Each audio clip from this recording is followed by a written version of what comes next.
How many did you save? Just like a dream. You did the only thing you could do. And you lost. Like a dream. Look, we're still in this thing. The day you walked away. But we have no idea what we're dealing with. Unfortunate.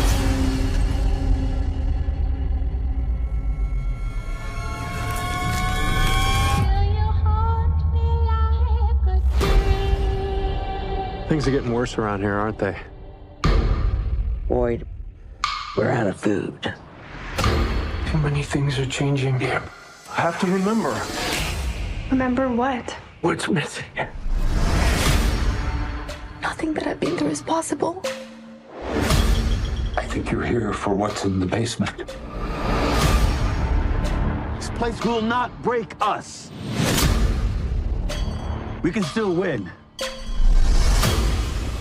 But the only way we go home is together. Hello. Run, go. The game here is rigged. Why can't they leave us alone? No matter what this place throws at us, we're gonna find our way home.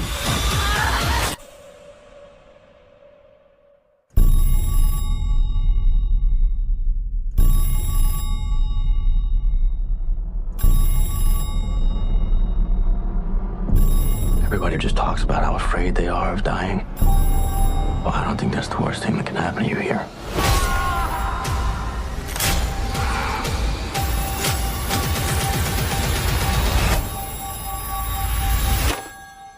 Hello?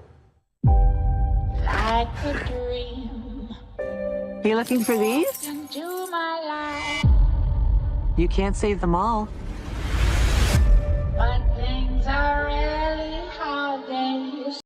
You know, I grew up in France with my grandma. She died when I was 12. I had to come back to the States. I was crying at the airport, and this nice lady bought me a soda. I told her what was wrong. She said to me, "They come with you when you go." I guess what I'm just trying to say is,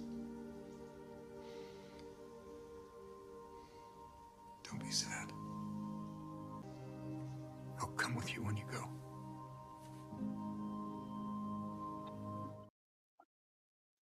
That is right. That is right. That is right. They come with you when you go. And I think that is a heavy foreshadowing for episode 2 of season 3 of the upcoming season of From, entitled When We Go.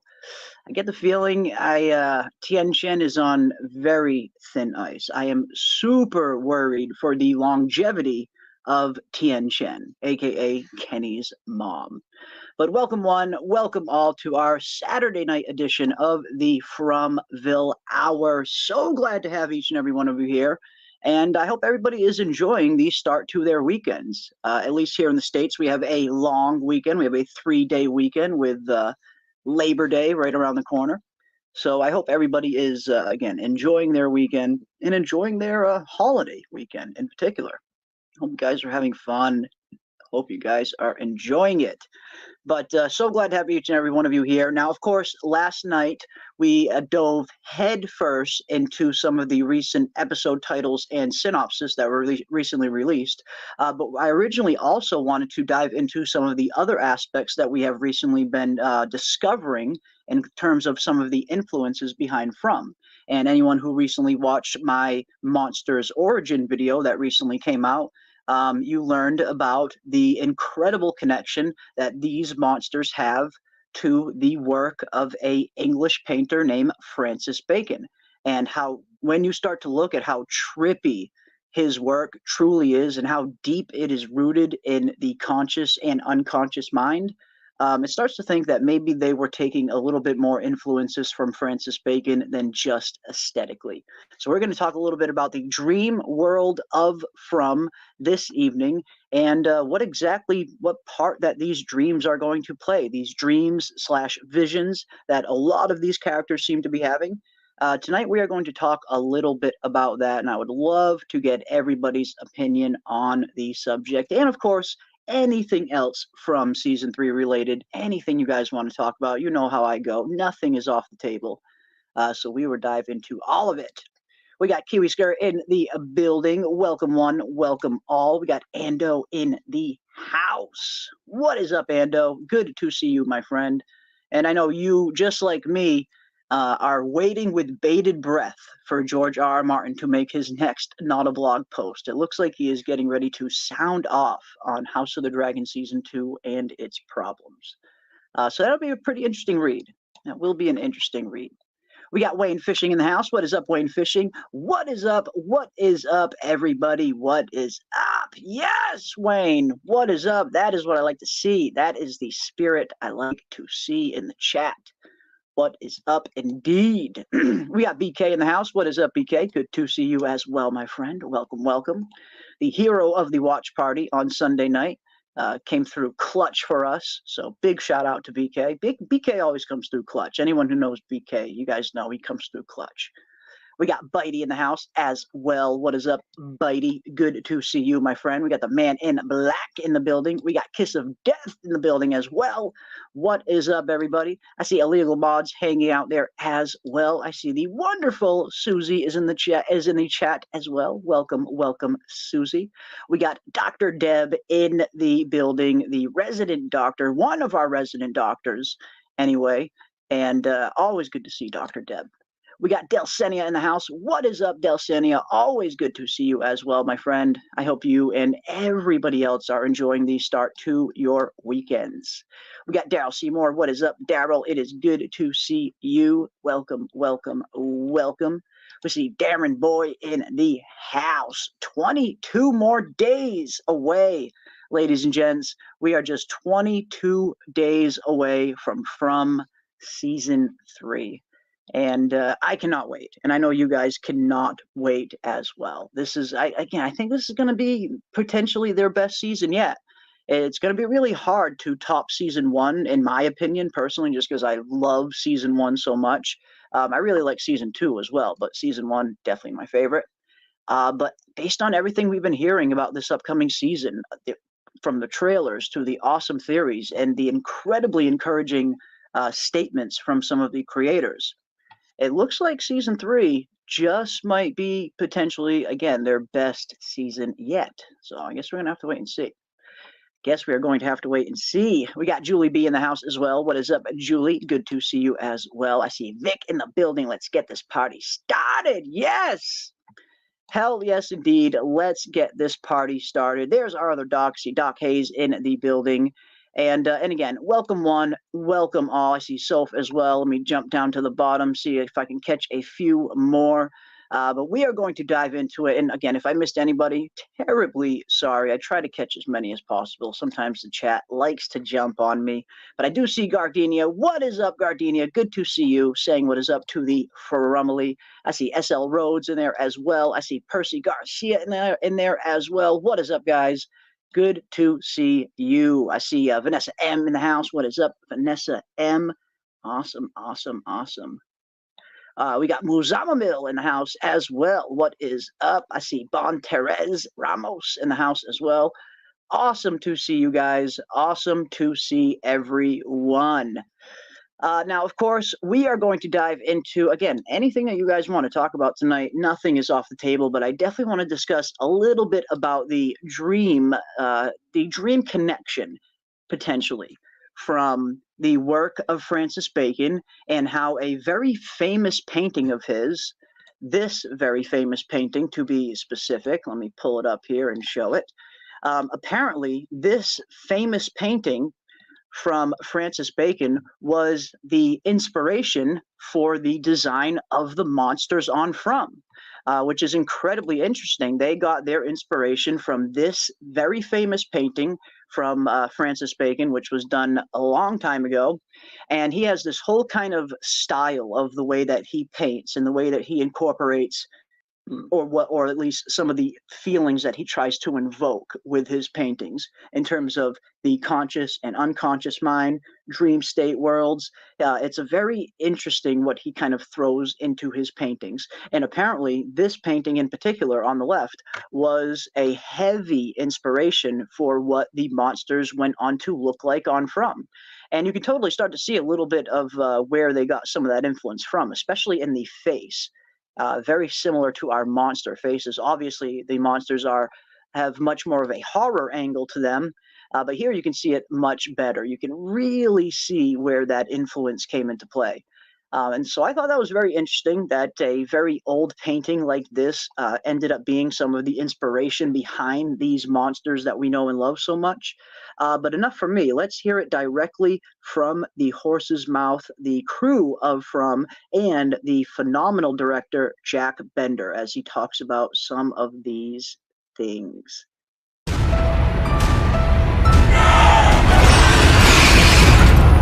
And cut! We knew that we wanted our creatures very much to maintain a human quality. The creatures who look really normal at one point and then turn into monsters.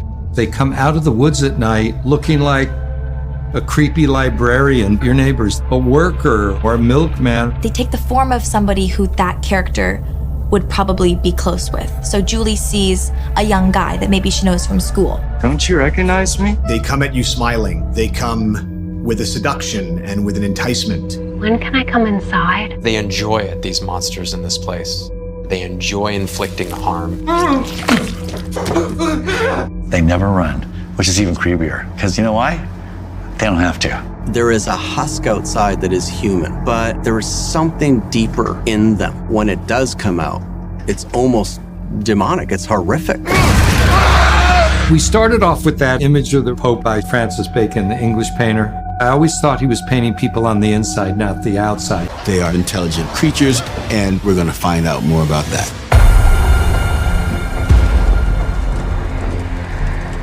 Yes, we are going to find out a little bit more about these creatures eventually. And I did read in another interview a while back that they did say at some point we will get the true origin of the monsters and where they really came from. But again, I am really starting to think that the designation nightmare creatures is a bigger hint than we maybe originally realized.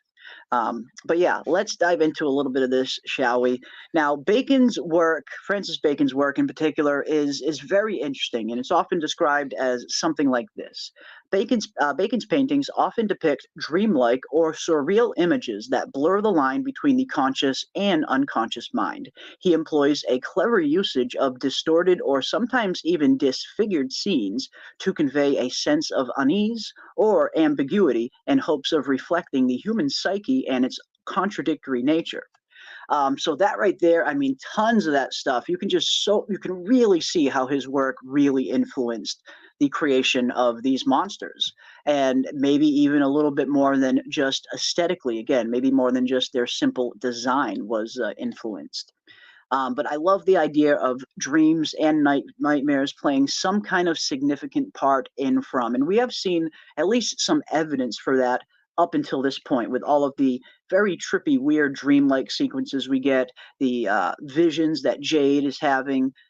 It is definitely looking more and more likely that the dream world is going to play a big part in whatever this Fromville place is. But let's see what you guys are saying on the chat. I see some interesting stuff that I'd love to get to. We'll start here. Daryl Seymour says season 3 to surpass season 1, they have to have really great character moments consistently throughout the season and not have almost every scene be about mystery. Very true. Very true. Season 1, it definitely had some really just good old character moments. Yes, it relied pretty heavily on mystery and horror, but you really get these good character developing moments in that first season, especially when we're just starting to meet these characters and just starting to get used to this town. So yeah, I do agree with you in a sense. If season 3 is going to come with that same kind of, if it's going to invoke that same kind of intensity and feeling that season 1 did, then yes, they're going to have to focus on some pretty interesting character moments and have it not be all mystery. And we have recently heard in that CBR interview that the From cast and crew just recently did, we hear John Griffin and Jeff Pinker speak on that specifically, how it's going to be one of these things where it's not going to be where we get to the very end of the show and all of a sudden there's one massive reveal and one giant payoff. When it comes to these mysteries, it seems like the way they described it is they are going to be slowly unraveling this mystery as we go along. And as we go along, their hope is that we become even more invested in the actual characters more than the mystery.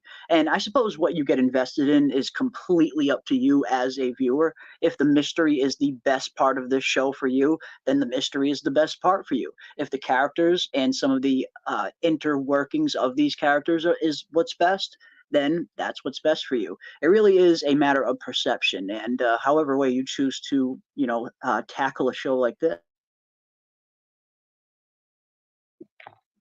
But for me, I feel like it's equal parts mystery and characters. Not only do I really want to see some of these mysteries solved, but I really enjoy the character development moments and the interpersonal relationships and the struggles that we see these humans have to go through. Yes, they're in an incredibly extraordinary situation, an incredibly dangerous place, but they're still left with kind of very similar day-to-day problems that the rest of us kind of go through on a daily basis. Even though, again, this is incredibly dangerous and they're in Fromville, they're still living everyday lives that they have to live. So they're going to come across these same problems that we come against here in the real world, like Fatima and her pregnancy, a food shortage, for instance. That stuff is very real in our world. So yeah, I agree with you. I think season 3 can bring it and be just as good as season 1, but we're going to have a really good mix of answers to some of these mysteries and really good character moments. And I get the feeling, I'm hoping at least, we'll get a little bit of both. I started Termination Zero, then realized it's subs, so couldn't concentrate on it. LOL, gave up, will try again another time. Yeah, I haven't tried Terminator Zero yet, but I will give it a shot at some point. Darren Boy says, telekinesis, research, observation, yard. That's what Troy means, tinfoil. Okay, Darren, okay. I like that. Yeah, we've been wondering what exactly the Troy stands for on that old ambulance ever since we first saw it. What exactly is Troy representing? Telekinesis, research, observation, yard. I like it. I like it. Who knows? You might be right. You might be right. Precog dreams by Nymph, maybe something that's going on here. Trying to create people who can bring back things from the dream world. Yes, and I'm really glad you mentioned bringing things back from the dream world in particular, Darren, because I think that is becoming a pretty big part of the show, or at the very least, we have seen very clear, hard evidence that things can be pulled from the dream world into the real world. In the case of Kenny and his burn, in the case of Elgin and spitting up the water when he wakes up from that dream, things can physically come into the real world from the dream state. And again, part of me starts to wonder if maybe that's where the monsters originally came from. The official designation at the end of the day is nightmare creature. So I guess I wouldn't be too surprised if when we finally get the reveal that maybe these monsters were actually manifested directly out of someone's nightmare. And we have seen other evidence where Sarah and other characters were convinced that the forest can physically manifest your nightmares, like in the case of the cicadas and Nathan being deathly afraid of cicadas. So it does look like the show is going closer and closer into the realm of dreams having a massive effect on the real world. And again, things being pulled from dreams into reality. John Griffin looks like the real life Jim. He does there. He does there. And that clip's a little bit old. That was before he cut his hair. If you look at John Griffin now in some of the season 3 promotional material, all that hair is gone. He cut all of his hair off. But back then, yeah, he had looked a little bit like Jim. A little bit like Jim. Is Father Khatri the only person the monsters didn't steal his organs but still killed? Probably one of them, yes, or not the only one, but because we saw what happened to Kelly as well. The poor, unfortunate girl that had the rebar stuck through her head in season 2. The monsters just left her there with the rebar through her forehead, but they didn't open up her insides or anything like that. So most of the victims do get gutted, but yeah, Kelly and Khatri are the only two that didn't. And I have a feeling the only reason why Khatri didn't get gutted was because they just didn't have a chance to gut him. I mean, we see that monster just slash his throat, and next thing we know, Boyd brings him directly inside and shuts the door and has the talisman, so they can't get to Khatri at that point. But if Khatri would have dropped dead outside, I imagine they probably would have ripped him apart as well. So yes, to answer the question, yeah, Father Khatri and Megan are the only two that I can remember that weren't completely ripped up. Oh, and Pornstache, the man in black. Yeah, we never really saw Pornstache's body. We see that Jasmine rips out his tongue and scratches him a little bit, but do they ever actually kind of rip him to shreds? I mean, if they do, we certainly don't see it on screen. So yeah, you might be right, man in black. Pornstache might be another one. Kevin, yeah, Kevin with the pornstache. Kevin with the pornstache might be another one as well. Yeah, that's a good point. Love that. The reason they don't run is because they don't have to. They'll get you sooner or later. And it really does make the monsters 10 times creepier, doesn't it? I mean, maybe it's just me, but whenever I see something walking extremely slow towards me, it's way creepier than seeing something run towards me. And again, maybe that's just a personal preference. What invokes a scarier feeling, for you personally is totally up to you. But I think of the monsters here. I think of that movie It Follows, how that thing is just constantly kind of on your trail, just constantly walking towards you.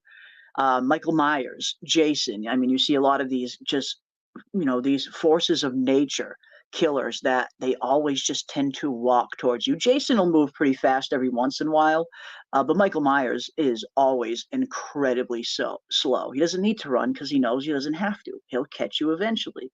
And yeah, I love how they're bringing that kind of aspect to these monsters, where it seems like they're definitely capable of moving pretty fast if they wanted to. But why do they need to? Like you said, they don't need to run. They don't have to run. Eventually, there's only so many places you can hide, as Kenny says. So that's a good point. That is a good point. Let's see what else we got. Scrolling down, let me see what else we got.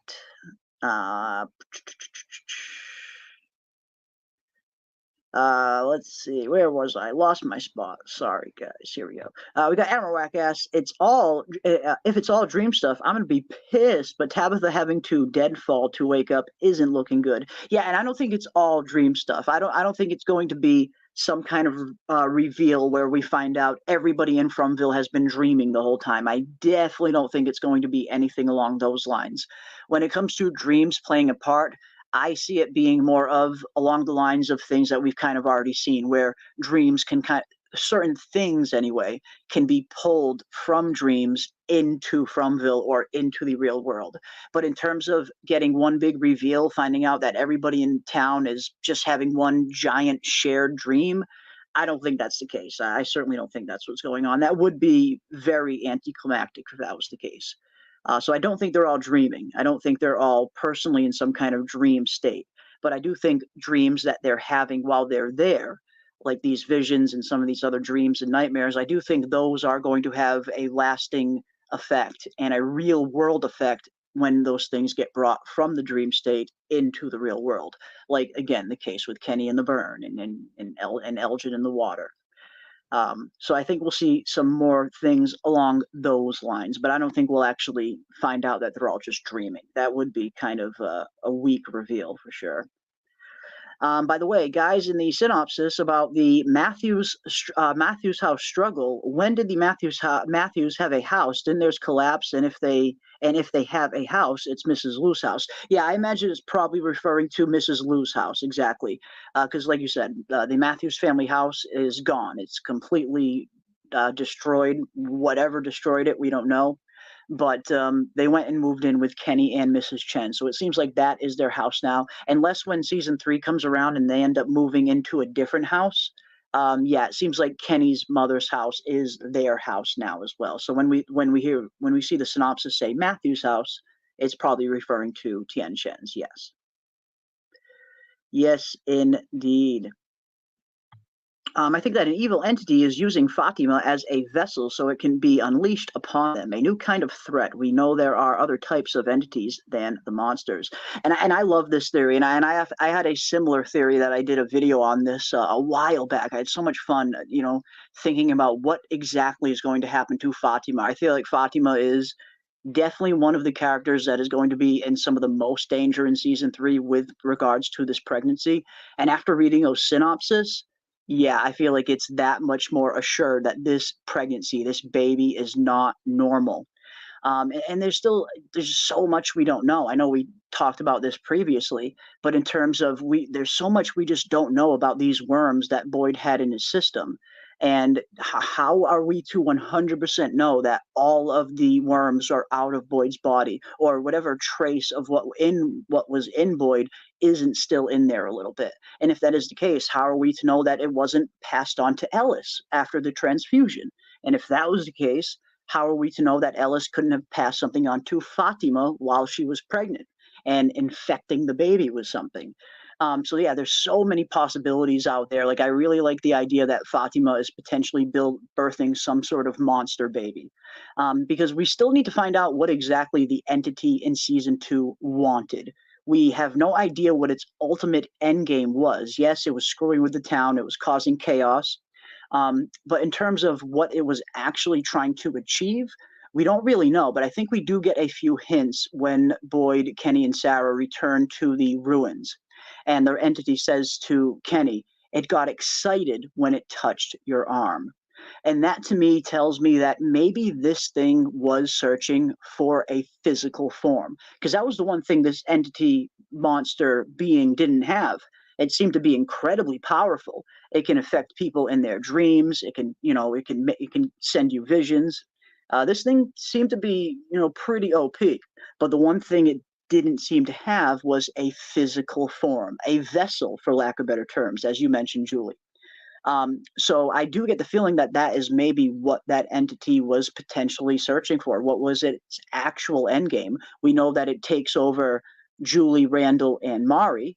But what exactly was it doing to Julie, Randall, and Mari? That was one answer that we never quite got. The only information we get from Sarah is the entity that she got from the entity is that when Julie, Randall, and Mari are dead, by that point, it is quote unquote too late.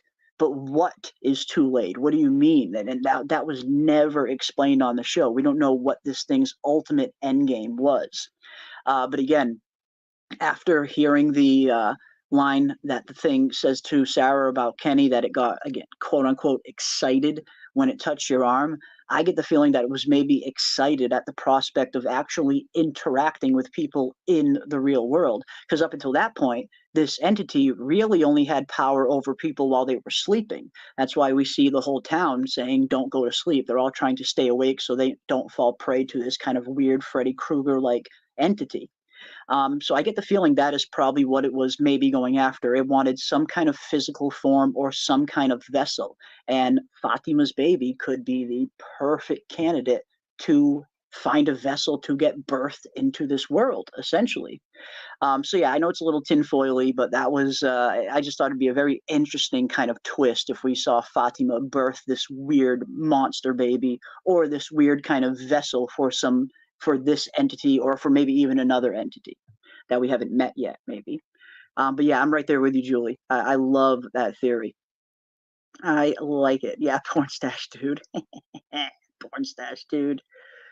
They got rid of Khatri because he was giving everyone too much hope. And that's an interesting point, Vic. You might even have a point there as well. And I've often thought about that is, it seems like that monster deliberately kind of lured Khatri to turn around so it could take him out. Distracting him with the voice and all of that. "Father, help me," or something like that. Something along those lines that gets Father Khatri to turn around. But why exactly did it want to take out Father Khatri? Was that just another random kill? Or did they specifically want Khatri off the board for what he represented to the town? Like you mentioned, Vic, could Father Khatri potentially have been some kind of representation of the town's hope or of the town's faith? And maybe they wanted that kind of aspect off the board, because we often wondered why there's never been a Bible in Fromville. We've had so many people get stuck here over so many decades, but not a single one of them was ever traveling with a Bible. And then I saw an interesting comment on our latest stream, and I want to bring it up and give proper credit to who said it, because I thought this was a very interesting theory and could potentially explain why we haven't seen any Bibles in Fromville. Let's see, where is that comment? There was a very, very interesting one, and of course I can't find it now. This is the thing when you try to do too many streams, you miss some of the things you're looking for. But basically, the theory was along the lines of that maybe there's a reason that there's no Bible in town. Maybe the reason, anyway, that there's no Bible in town is because a Bible actually protects you and stops you from getting sucked into Fromville. And I thought that was kind of an interesting take. It was certainly a take that I hadn't heard before.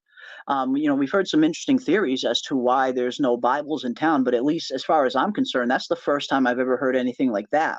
That maybe that's specifically why there's no Bibles in town. Maybe having a Bible on you when you're traveling protects you from being sucked into Fromville. Or on the other hand, maybe Fromville is deliberately not pulling people into the town that have Bibles. Maybe they don't want a Bible in town. So I just thought that was a very interesting theory. And again, it's a theory I hadn't really seen before. But yeah. I don't know. Why are there no Bibles in town? I guess maybe we'll find out it someday. Maybe we will find out someday why there are no Bibles. And maybe this is the answer as well. There's no Bibles because everyone's a pothead without papers, and it's exactly the kind of paper that works best in a crisis. Shit. Maybe you're right, PK. Maybe you are right. Maybe that's the answer right there. Nobody has a Bible because they've used it all for rolling papers. Blasphemy. The blasphemy. But who knows? Again, maybe you could be right. It does seem like a lot of stoners do seem to get stuck here in Fromville. Between Jade, Fatima, and I'm sure there's countless others. Colony House certainly seems to be a prerequisite for all that kind of fun stuff. But yeah, maybe you're right. Maybe it's just stoners wasting all the papers. Let's see what else we got. The tongue wasn't the organ he was hoping Jasmine would eat. No, he was certainly hoping to get some attention on a different organ. I think you're absolutely right. And that was gnarly. I mean, she just goes in and just completely bites the dude's tongue off savagely, and does Lord knows what else to him, because after she rips out his tongue, the camera pans away and the scene pans away, but not before we do see her start to lunge at him again. So, yeah, I wonder what else she did to him, but it doesn't look like she kind of fully ripped him apart like they do with some of their other victims. In my opinion, it's not that they're all literally dreaming, not a shared dream state coma. I think it's a real physical place that uses dreams. Yeah, exactly. That exactly was along the lines I was saying. It's not, I don't think they're all just in one giant dream. They're not just all dreaming somewhere, but I do think the dream state world will have things pulled out of it from time to time and manifested inside Fromville. So that's where I think the dream aspect is coming into play. But in terms of them all being in one giant shared dream, no, I don't think that's the case.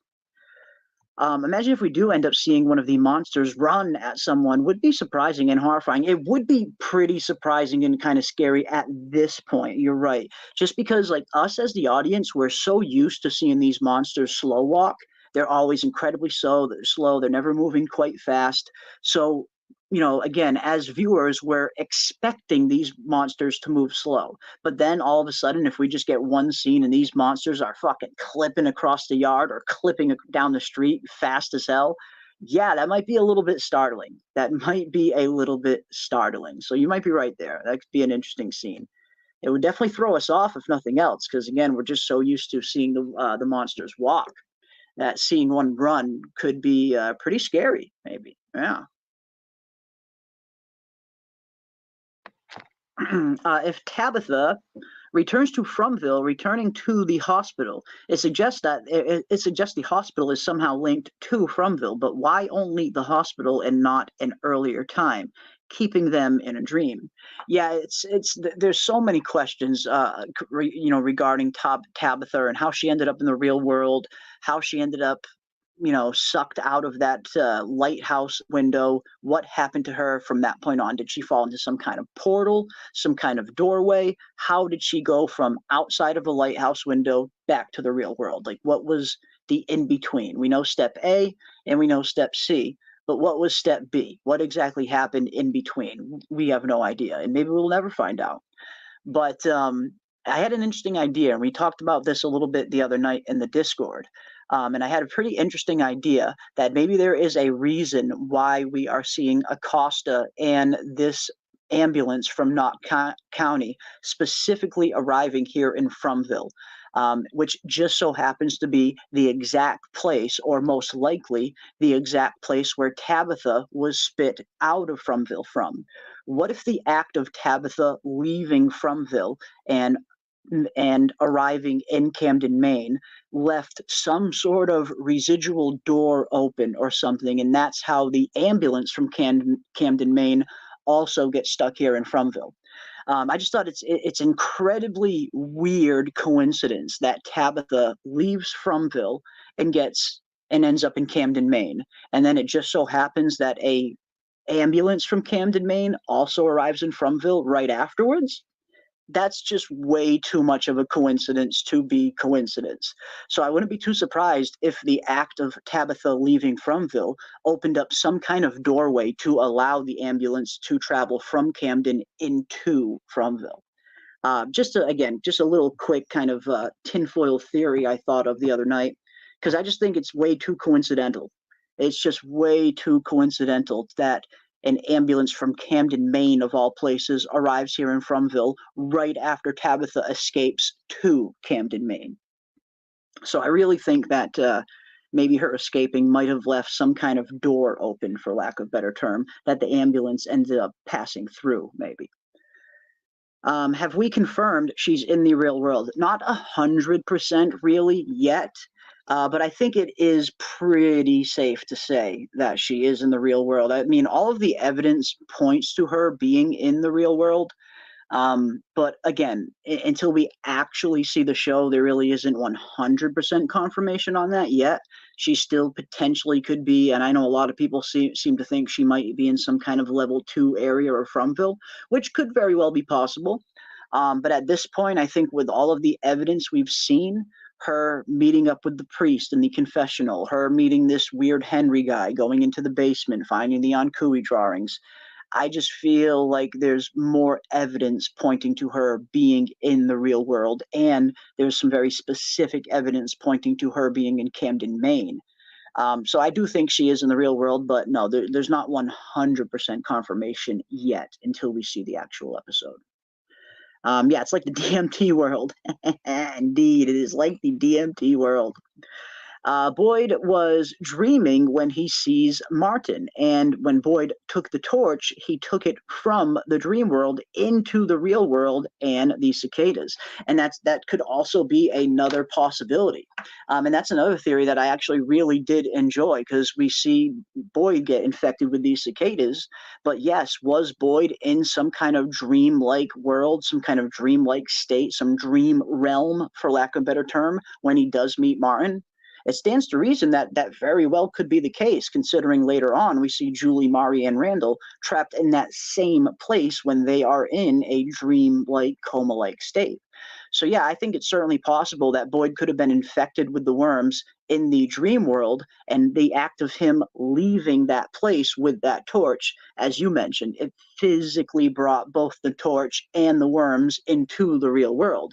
And there's even more evidence for it because, as you mentioned, later on, at the end of the season, Boyd can't even return to that place until he returns the torch.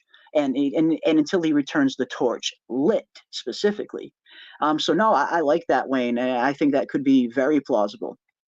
I think that could be very plausible. But let's see what else we got. Yes, Julie, perhaps the monsters are manifested from the dream state into the physical world like the cicadas burn. And that was pretty much the basis of my theory video the other day, exactly. Because, again, I just feel like the name, the designation, quote-unquote, nightmare creatures, I'm starting to think that maybe that was more of a hint than we originally thought. Because we have already seen the evidence that things can be pulled from the dream world into the real world. So what if that's exactly what happened with these monsters? What if these monsters were someone's literal nightmare? And this nightmare was literally pulled out of this person's head and manifested into Fromville. And if nothing else, it would potentially explain why the monsters have on this kind of period correct clothing. All of the monsters that we've seen up until this point seem to be having clothing from around the 50s or 60s. And this could potentially explain that. If these monsters were pulled directly out of someone's nightmare, and maybe it was someone's nightmare that lived way back in the 50s, that could very well explain why the monsters are here and why they're dressed in that period correct clothing. And that would also put the monsters in a relative timeline to have already been there well before Victor gets there as well, because there is evidence that the monsters were here before Victor. Because part of me started to think, could these monsters have been pulled directly from Victor's brain? Like, could these monsters be Victor's nightmare? But it seems like the monsters have been around for a little bit longer than even Victor has been in town. And based on the 50s, 60s clothing, maybe that's the reason. Maybe there was a previous generation of Fromville residents before the 1978 group, and maybe someone in that group manifested these monsters directly out of their nightmare and into Fromville, for lack of a better term. And maybe that's where most of these horrors come from. The entity that we see in season 2, the cicadas, the worms, maybe whatever there are, the other horrors that are out there. Maybe all of these things were pulled from people's different nightmares and dreams. And we even see one of Boyd's kind of worst fears, or maybe even one of Boyd's nightmares, kind of get manifested in the forest at the end of season 1 as well. And I always wondered, what the heck was that scene trying to tell us? Right when Boyd is walking through the spider webs, and he sees his wife, his dead wife, strapped to a tree, covered in spider webs. What if that was literally one of Boyd's fears or nightmares that was pulled out of his head and manifested directly in the forest? We do hear Martin say, after all, that there are things in this forest that are worse than your worst nightmares, things that humans were never meant to see. And maybe that's what he was referring to. Maybe humans were never really meant to physically see their nightmares get manifested in the real world or in Fromville. So yeah, I definitely think that there is very much something to people's nightmares and worst fears being physically drawn out of them and manifested in the real world or in the Fromville world. It seems like there's more and more evidence pointing to it, at least. I'm late, yo. I'm late to the chat. Not sure what you have discussed, but these monsters and this place have a lot in common with the evil fae / fairies. They really do. And I love the fae aspect that a lot of the fandom has been kind of diving into recently. Because yes, I mean they do. These monsters share a ton with kind of that Scottish, Irish folklore fairies. Now, people hear of fairies and they think of the kind of flying around, pixie dust sprinkling Disney fairies. But real fairies, actual real fairies from like Scottish and Irish folklore, they are way scarier and way more dangerous. They're essentially monsters, really. So I do love the fae connection there, and these monsters potentially being some weird kind of version of fairies, of those fae. And maybe that's the case. Maybe they are. Maybe someone had a deep fear of those kind of fairies, and they were kind of manifested here in Fromville. But yeah, I like the fae aspect. It does go into some interesting kind of realms. And anyone who has recently seen the movie The Watchers, it has so many parallels with this show from. so many parallels from the underground caves that have all this weird human memorabilia in them where the monsters stay during the day. The monsters come out at night and hunt you, and there's only one place where you can be safe from them inside this little room. Like, there's just so much in common with that movie, The Watchers, and with From. And of course, in The Watchers, spoiler alert, anybody for who hasn't seen it, in that movie, The Watchers, the big reveal is those creatures are fae. They are fairies. And they just share so much in common with these monsters, too. So yeah, I really like the fae angle. I think that's one of the coolest angles and one of the cooler theories surrounding what these monsters could potentially be. Awesome stuff. Let's see what else we got. Let's go to this one first, and we'll come right back to that. Would allowing the portal open caused by Tabby to the ambulance and the cop then cause another domino effect? The more the Fromtown is shaken, the worse it seems for the residents. And you could be onto something there. Like maybe that could potentially even be the reason why we're seeing some of this winter come around. Like, as far as we've known, Fromville has never changed. It's been pretty much exactly the same for as long as Victor can remember, at least. So yeah, maybe all of this meddling, Tabitha leaving, Boyd trying to find a way out, all of this weird meddling that all of these characters have been doing, trying to find a way out. What if it created as you mentioned, a domino effect? And we're seeing some of the consequences of that domino effect right now with all of the harsh conditions that they are about to get thrown at them. The weather, the snow, the food shortage. Yeah, maybe there is some kind of domino effect at play. Yeah, I like that. I got an axe-wielding, murderous, homeless woman in the back of the ambulance. And you can all thank me now when she jumps out of the back and goes medieval on the creatures for at least a minute.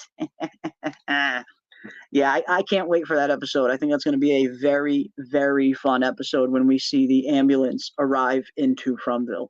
That's going to be a good one. That is going to be a good one. Let's see what else we got. I think they find Martin's body in season 3, and that will confirm what we would have happened to the 3. Yeah, I mean, that was another interesting part. I mean, we see soon as Martin gives Boyd these worms, it looks like he kind of just drops dead. But then when Boyd returns to that place later on to rescue Randall, Julie, and Mari, it doesn't look like Martin's body was anywhere in there. So yeah, what if his physical body is somewhere else? And that was Martin's kind of dream astral form that was trapped in that dream state prison world there. Maybe his physical body is somewhere else. Because we saw Julie, Randall, and Mari, their physical bodies were back in the town of Fromville. Each of their bodies were laying back in some beds at the town, yet their consciousness was stuck in this kind of dreamlike state world, and they were under the influence of that cicada coma. But yeah, maybe Martin has a physical body somewhere else. Maybe. How many times we spoke about and speculated about, thought about Martin, and he was on screen for all of 3 minutes. I know, right? It is pretty funny when you think about it. Like you mentioned, Martin's got a total of 5-10 minutes of screen time total, and he's been one of the characters that we have talked about the most. So yeah, if nothing else, it's a good testament to the impact that the character of Martin had on the show and on us as fans. Because yeah, no, that is a good point. I mean, we barely see the guy, but he's at the center of so many good fan theories. Maybe Francis Bacon was in Fromville once. He was afraid of his drawings. Ooh, now that's an interesting possibility. That maybe he was in Fromville once. Maybe that's where he got the inspiration for this painting style.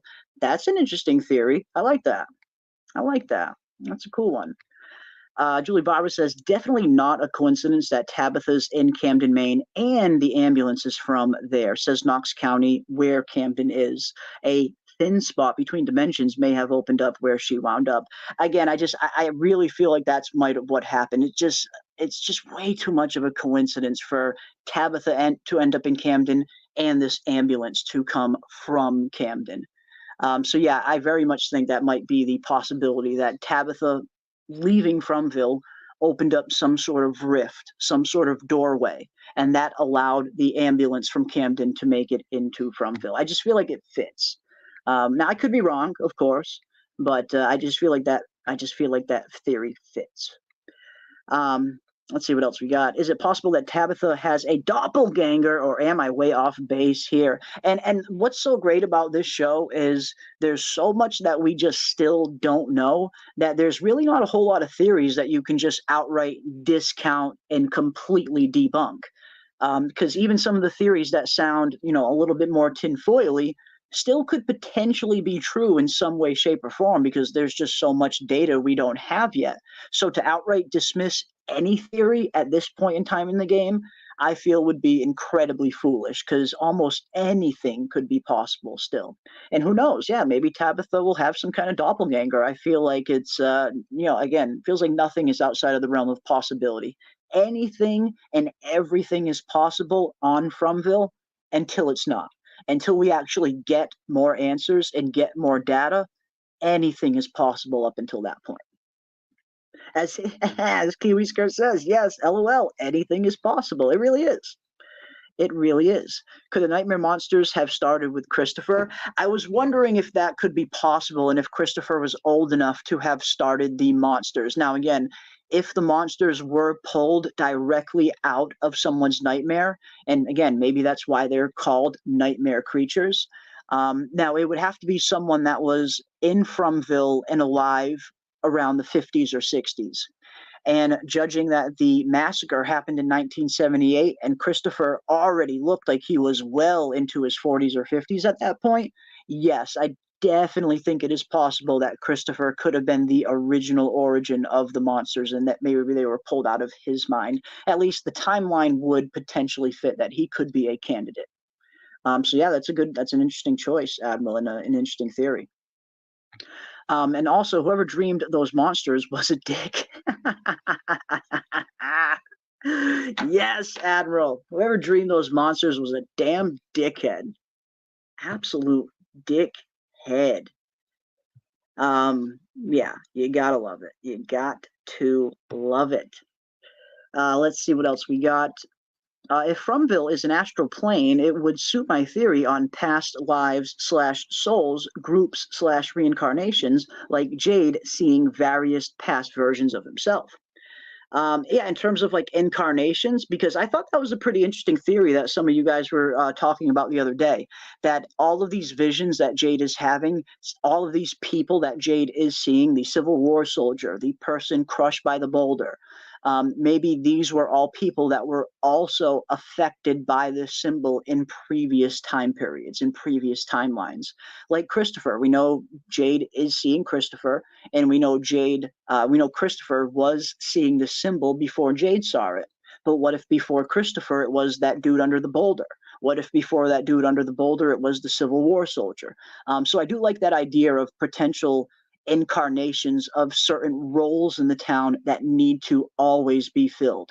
When Christopher dies or comes out of commission, it seems like that mantle was then passed on to Jade. Now Jade is the person saddled with the burden of trying to figure out this symbol. And maybe that is a cycle that has been going on for a long time, as you mentioned. Maybe there are roles in this town that the town needs certain people to fill at all times. So when they lost Christopher, they needed a new candidate to take on the mantle of that symbol, and boom, they got Jade. So that's an interesting theory. I like that. I like that one. Let's see what else we got.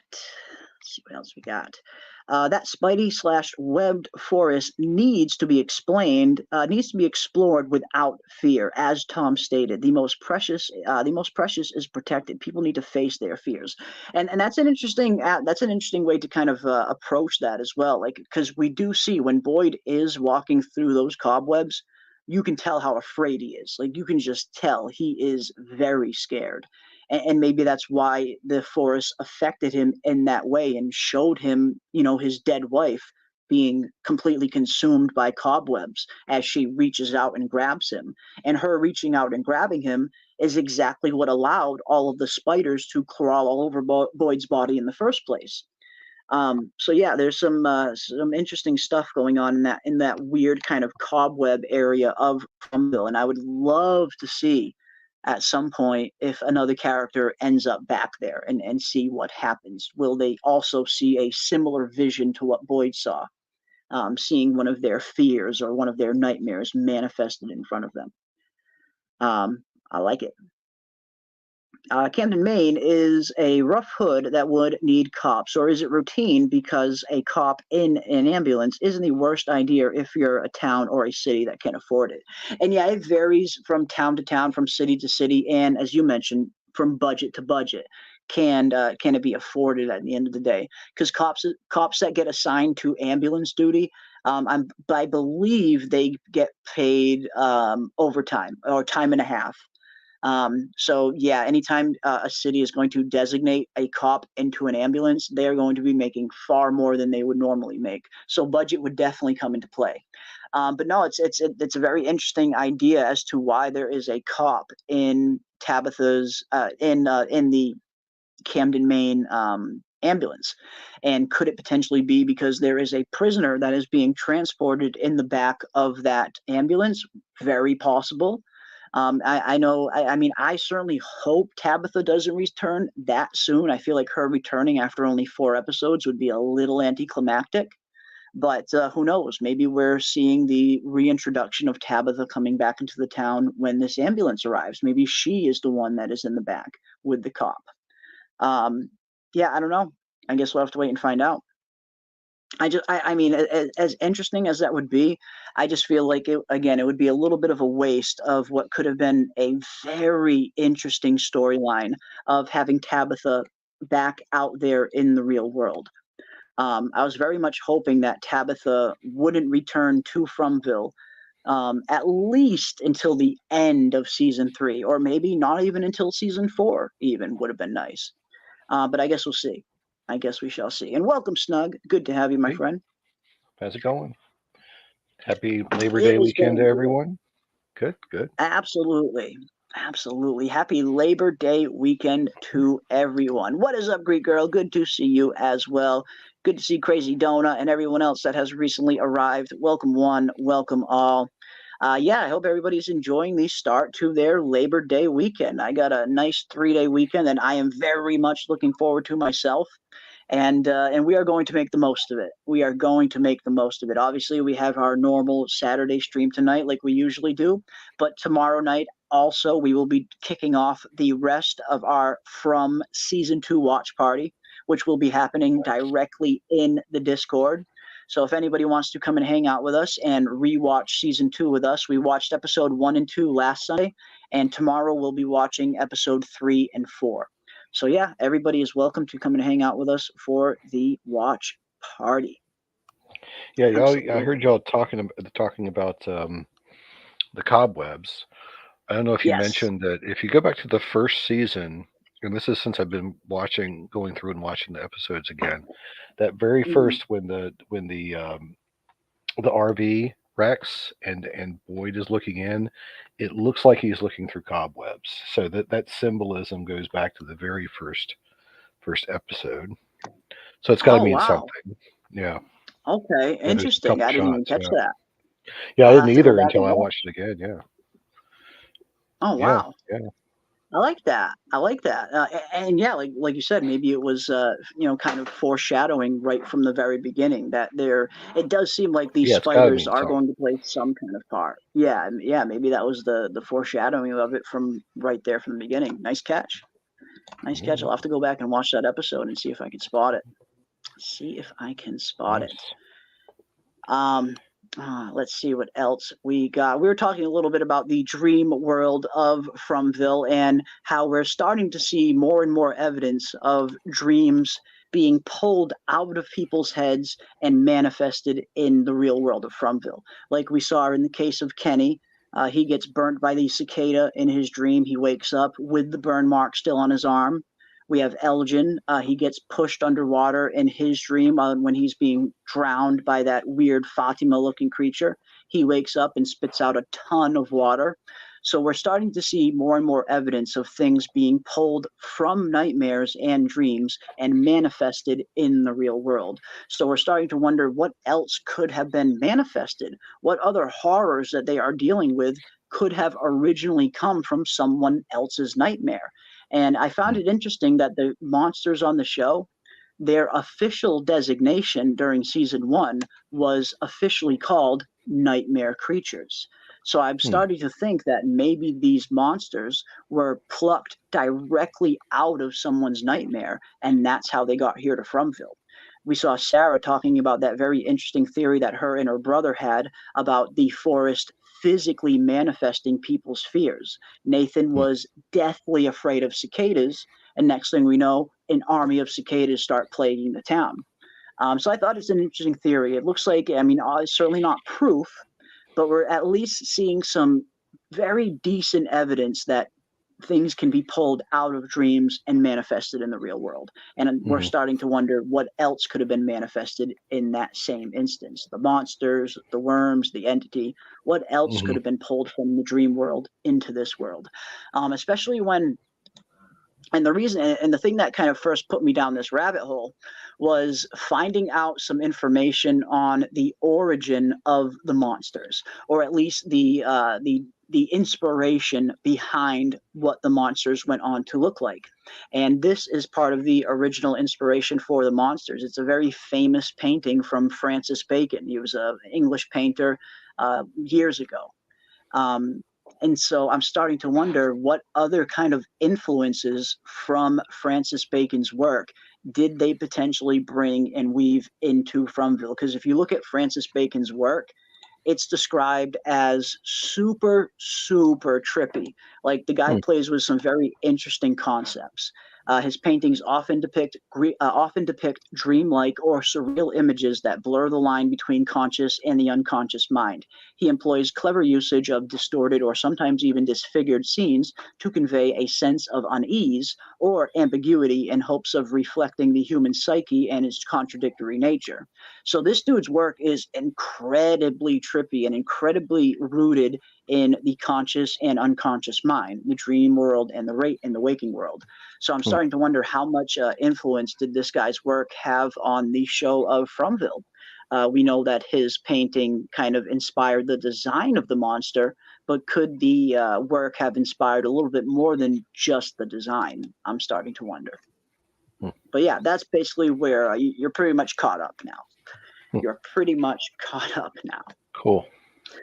Interesting. Yeah. But what's your take on it? Do you think that there's a possibility that things are being pulled out of people's dreams and manifested here? I think there's definitely something to it. I mean, in my rewatching, you've got at least a couple people who have, visions or dreams that either give them, insight into something else that's happening. Like, there's the dream at the beginning that Ethan has where he's basically seeing into Victor's room when he hadn't seen Victor's room yet, but he was seeing what that looked like. That's a good point. Yeah, that's a very good point. I totally forgot about that. Yeah, episode 2, at the very beginning, right when Ethan wakes up, he tells Jim, his father, about his dream, and he talks about seeing the Lake of Tears, seeing all these drawings on the wall. Yeah, Ethan literally had a dream of Victor's room right as he got into Fromville. That's a good point. Yeah, and then the same with Elgin as well, that he was having some type of dream. I think he was sleeping on the bus when it first came into town, right? And I don't know if the dream was right then, but he did have some vision of the town. That he was afraid of being there. Okay. Interesting. Very interesting. Okay. I like it. Yeah, I totally forgot about that scene. I really had 100% totally forgot about that dream that Ethan had. And yeah, he literally has a dream about seeing Victor's room and seeing all the drawings. So yeah, that's a good one. Right. That is a good one. And he also sees a spider coming down from the ceiling in that dream too. That's the last little bit of information that we get from it. Yeah. So that's an interesting one. I like it. Yeah, I'm really enjoying the kind of the weird kind of dreamlike state and the dreamlike state effects that seem to be kind of getting woven in and out of Fromville. But yeah, that's a good one. So were the drawings there before the dream is the question. I don't know. I don't know which came first, the chicken or the egg.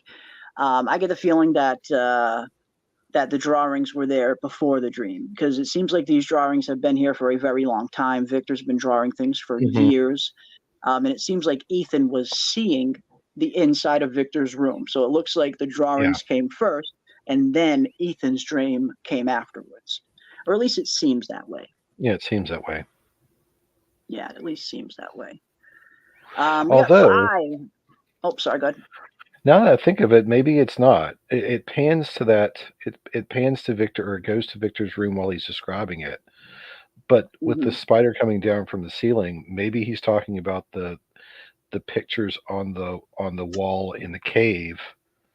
With you got the red entity, and you got all those other ones, and there is some type of lake on that drawing, and so that would be there is. So maybe he wasn't talking about Victor's room. Maybe he was talking about the caves into the town. I don't know. Oh, okay. Interesting. Yeah, I mean, Ethan, he seemed to think at least that he was looking at the Lake of Tears. At least that was kind of his interpretation. He thought he was seeing the Lake of Tears, like literally seeing the Lake of Tears. So yeah, maybe that's the case. Maybe he wasn't just seeing the inside of Victor's room. Maybe he was seeing flashes of multiple different things. Like you mentioned the spider coming down and all these other aspects. So it doesn't seem like the dream was, strictly located just to seeing Victor's room. Maybe he was seeing multiple things, flashes of different things even. Mm-hmm. I like it. I like it. Could be. I like it. We got 5. All Mod Con says, Real, thanks for giving Taryn a much-deserved spotlight. You two are great together. I think this was maybe meant for a different channel. But I absolutely love the work that Real and Taryn are doing. So thank you so much, All Mod Cons for the 5. I think this super chat was maybe meant for Real's channel. And if that is, terribly sorry for the mix-up there. But no, I absolutely love what Real and Taryn are doing too. I need to get together with Real again and do a stream with them, because I had a blast hanging out with all those guys last week. Absolute blast. But thank you so much for the 5. Very much appreciated. Very much appreciated. All right, let's see. Where else was I going? Yes, but Elgin saw Fromville before he was there. That is sus. But then that trail also goes cold. I was wondering why that trail kind of did start to go cold. You're right there, Tamara. Because, I mean, it does seem like Elgin was potentially seeing Fromville before he even arrived there. I mean, he wakes up while he's entering Fromville, and he's already freaking the heck out. Like, he already knows where he is. He already knows that this is not a place he should be. We hear him say, I shouldn't be here. I shouldn't be here. We shouldn't be here. So it almost seems like he wakes up and kind of instantly knows where he is because he saw it prior. But yeah, it does kind of go cold. We never really see that thread explored anymore in season 2. Like, we see a little bit of it throughout season 2. We know that Elgin seems to not fully be remembering everything, and then when he finally does remember, all it is the reveal of the same old nursery rhyme that we had already heard throughout season 2. It wasn't even a really big reveal, and maybe that's why. Maybe Elgin still hasn't fully remembered everything that has to do with that dream and vision that he saw upon entering the town. So yeah, you make a good point, Tamara, and it's interesting. You start to wonder, whatever is pulling people here into Fromville, whatever is drawing people in, I mean, it seems like at the very least it has some kind of influence or some kind of pull in the real outside world. Again, if it's physically pulling people into Fromville from the real world, then that stands the chance that this thing has at least some small kind of dominion over the real world itself. And we see the case of Father Khatri in particular.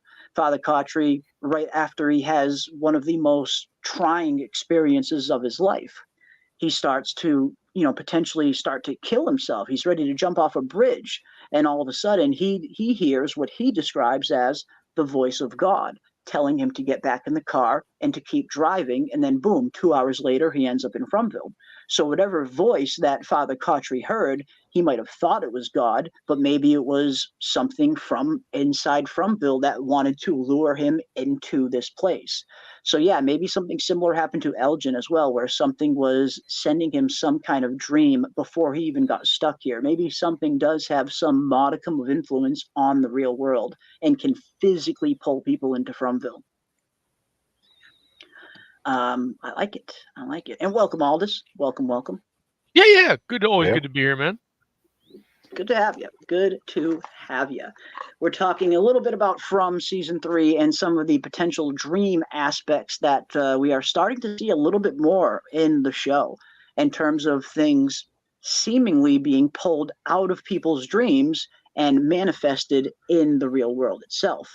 Right. Yeah, I kind of walked in on the Elgin thing. And, some of this is, I think it might be J. Michael Straczynski, and I've talked about this before. He wrote in trapdoors. If you watch Babylon 5, you'll see it in the early seasons because a lot of the trapdoors were used, but they intentionally put trapdoors in case cast changes happened, acts of God. You never know, right? People leave, things happen in life.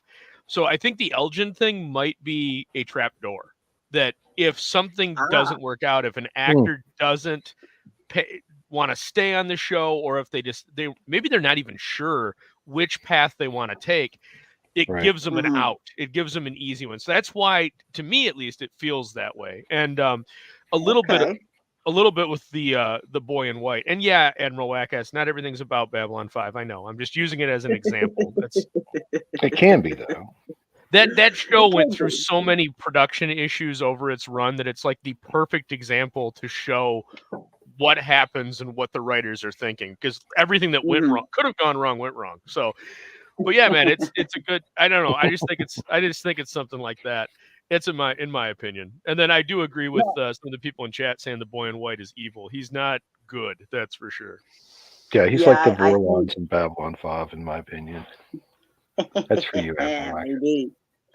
And honestly, I wouldn't even be too surprised if it was the boy in white who reached out to Father Khatri. Father Khatri thinks it's the voice of God. But what if that was really the boy in white luring him into Fromville? Because we know the boy in white sent Elgin some kind of vision when he was entering Fromville. Elgin doesn't remember it until the very end of season 2. But when he does finally remember, he remembers the boy in white telling him the nursery rhyme. They touch, they break, they steal. So yeah, I mean, there's a lot of evidence pointing to the boy in white potentially being pretty sus and maybe not as benevolent as we originally thought. But we got another 5 from All Mod Cons, and thank you so much for the other 5. You totally did not have to do that. But I very much appreciate it. Jeremy, sorry for the mix-up. Your channel is fantastic too. Love your House of the Dragon shows also. Well, thank you so much for that, All Mod Cons. Very much appreciative, and thank you so much. Yeah, again, you totally didn't have to send that second super chat. I mean, you could have just added me. And if that ever happens again, if anyone ever really needs to get my attention in the chat with a certain message, you don't have to send a super chat. You can just @Jeremy Ice and Fire, and I'll probably see that a lot easier. But I very much appreciate the support, though. I mean, here I am telling you guys not to super chat, but I appreciate it. I very, very much appreciate it. Thank you so much for the 5. And I think you have earned a well-deserved whoa in return. A well-deserved whoa!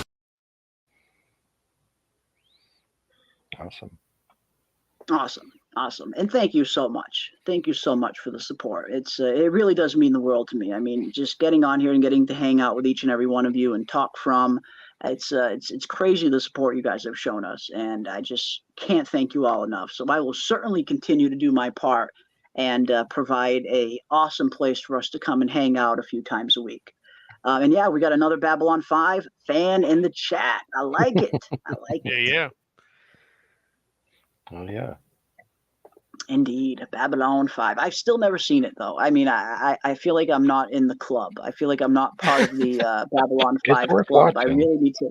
Yeah, I got to get It's out a there bit and watch dated, it. but Yeah, it is. I feel like an outsider. It's one of those that the special effects are, especially now, with as much as technology's improved, and it's the writing is so on point, but a lot of people have problems with the special effects, and I get it. But it's one of those where you kind of have to suspend. It's like the old Star Treks, man. It looks so bad now, but you gotta love the stories. So yeah, the writing holds up, even if the visual effects don't. So I feel you there. I feel you there, and thank you so much for that as well, Greek Girl. You guys really are the best freaking chat in all of YouTube, and I mean all of you. Whether you're in here right now live, or whether you're watching this on the replay later, this From community, this From fandom, it really is filled with some of the coolest people I've come across online, and I really can't thank each and every one of you enough. So thank you for that, Greek Girl. I appreciate that. Very much appreciate it. Nova Scotia translation is New Scotland. No, I don't know. The official translation for Nova Scotia. I know it means something. I'm pretty sure it's New something, but I'm not sure if it's New Scotland. It might be. It might. Yeah, be. New Scotland. Yeah. It is Yeah. New Scotland. New Okay. Scotland. Yep. Awesome. Yeah. So yeah, you're right, Darren boy. You are right. You are right indeed. Right indeed. All right, let's see what else we got here in the chat. Let's see what else we got here in Did you already talk about Elgin's dream with the being drowned in the tub? Did you already talk about that one before we got in here? a little bit? I didn't. I only referenced it. We didn't really kind of dive into it deep, but I did reference it because yeah, that is another perfect example of us seeing things get pulled from the dream world into the real world, like with Elgin. I mean, he's getting drowned by this weird Fatima-looking creature, and next thing he knows, he's waking up, spitting up water. But we never really heard anything more on that, and I wonder if we're going to see some kind of continuation of that storyline, because we did have a very interesting season 3 casting call. Very early on, before they started filming season 3, they put out a call, and the description of the actress that they were trying to find almost sounded like the exact same description of this creature right here. So I wouldn't be too surprised if we see this thing again in season 3. But yeah, what the heck was this? What the fuck was going on here? Was this one of Elgin's fears, one of Elgin's dreams that was getting manifested in the real world? Was this somebody else's fear that kind of made its way into Elgin's dream? There's so much about this scene that just is so trippy, and there's so much about it we don't know. But I would love to hear everybody's takes on it. What do you guys think this is, and what exactly is it going to mean for Elgin going forward? Yeah, that's a good question. Hopefully we'll see more of it. It's one of those threads from season 2 that they added so many different things to the show, or different little things you could run down, but they didn't tie anything together yet. So hopefully they'll do a lot more of that in the next season. Yeah, I hope so. I'm with Snugs on that one. It feels like a thread that they're going to pull later. Yeah. I think so. I mean, it seems like, I would imagine a show wouldn't introduce something like this crazy, like that scene, if they weren't planning on further explaining it a little bit more down the road. So yeah, I tend to agree with you guys. I'm really hoping we see this thing again. And again, based off that season 3 casting call, the description of the quote unquote ghastly entity was what it was referred to in the casting call. The description of it sounded just like this thing. So yeah, I wouldn't be surprised if we see it again. But what exactly is this thing, and does it have some kind of connection to Fatima? That has been the big kind of fan theory ever since we first saw this scene. A lot of people thought that this was actually Fatima, that Fatima really is some kind of monster, because you look at the characteristics, and it's very Fatima-like. The hair is very much like Fatima. It's got the pronounced cheekbones, very much like Fatima, and it's got the kimono. And we see Fatima wearing these kind of style kimonos all the time. So a lot of people seem to think this thing is maybe Fatima related, and I suppose it could be. It could be. I'm thinking it's not. Yeah, I don't think it's actually Fatima, but part of me thought, like, could this potentially be what Fatima's baby is going to turn her into? Could this be a little glimpse of Fatima's future? Because we see from these episode synopsis in season 3, Fatima's pregnancy is going to be getting very bad very fast. As early as episode 2 in the synopsis, it's described that Fatima's pregnancy is already starting to take a turn for the worst. And I think a lot of us had a feeling that this wasn't going to be a normal pregnancy. I mean, this is Fromville after all. She thought she wasn't even capable of getting pregnant. We're hearing the weird foreshadowing from Ellis saying he keeps having this thought of the baby being born with fangs and claws. So could the baby potentially turn Fatima into this, maybe? Was this some kind of foreshadowing for what Fatima's future is? I don't know. It could be the result of what's left, right? Like the birth of the child takes everything from her. Could be, yeah. Because we do see one picture in the trailer, and it looks like Fatima is in the bathroom, and it looks like she is potentially losing teeth. And that is something that happens with pregnancy sometimes, with the calcium deficiencies and stuff like that. The fetus is, taking so much nutrients from the body that your body kind of gets, low in some other areas, for lack of a better term. And since this baby, since whatever Fatima is pregnant with, it doesn't seem like it is a normal pregnancy, and it seems like it's going to be accelerated, for lack of a better term. After all, if she's already feeling some kind of negative effect from this pregnancy as early as episode 2, then that is very, very fast. She only just found out she was pregnant like a few days before that. So here we are a week later, maybe at most, and she's already kind of experiencing some negative effects to this pregnancy. What if this pregnancy is going to be happening at such a faster rate that it is draining everything out of Fatima that much faster? And maybe that's why we see her starting to lose teeth, because the calcium is being drained from her twice as fast because this fetus isn't normal. And what if this is a potential future of Fatima, that the baby is going to completely drain her to the point where she looks like this? Could also, I mean, that could also be because they ran out of food. So she'd need twice as much food. And that's maybe true too. Yeah. That's true too. I mean, having a pregnant woman here in Fromville during the time of a massive food shortage, that's going to be tough. That is going to be tough for sure. For sure. All right, let's see what you guys are saying. Yeah, I'd love to see what you guys think. What do you think about this weird, ghastly Fatima-like entity, and do you think we will see it again, and what do you think all of this means? Did anyone confirm that was Fatima, or did we just assume it was her? And I think it was just a fan theory that it might be Fatima, but yeah, there's no confirmation. There's some physical characteristics that seem very similar. Again, the hair, the kimono, all of that. But in terms of like actual confirmation, no, there's no 100% definitive confirmation that this is Fatima. No confirmation yet. What does that come out as? What does that come out as purple? Always thought Brundles was homage to Brunswick or Brown Valley, but that's a digression. Yeah, I'm not sure. I am not sure. Oh shit, that's baby Fatima. Okay, I mean, yeah, imagine if this was Fatima's baby. A look at Fatima's baby in the future, like some kind of weird ghastly-like entity. Is this the kind of weird creature that Fatima is going to give birth to? And maybe the kimono is hinting at that yeah, this is Fatima's child, and this is what it's going to turn into. That's interesting. I like that.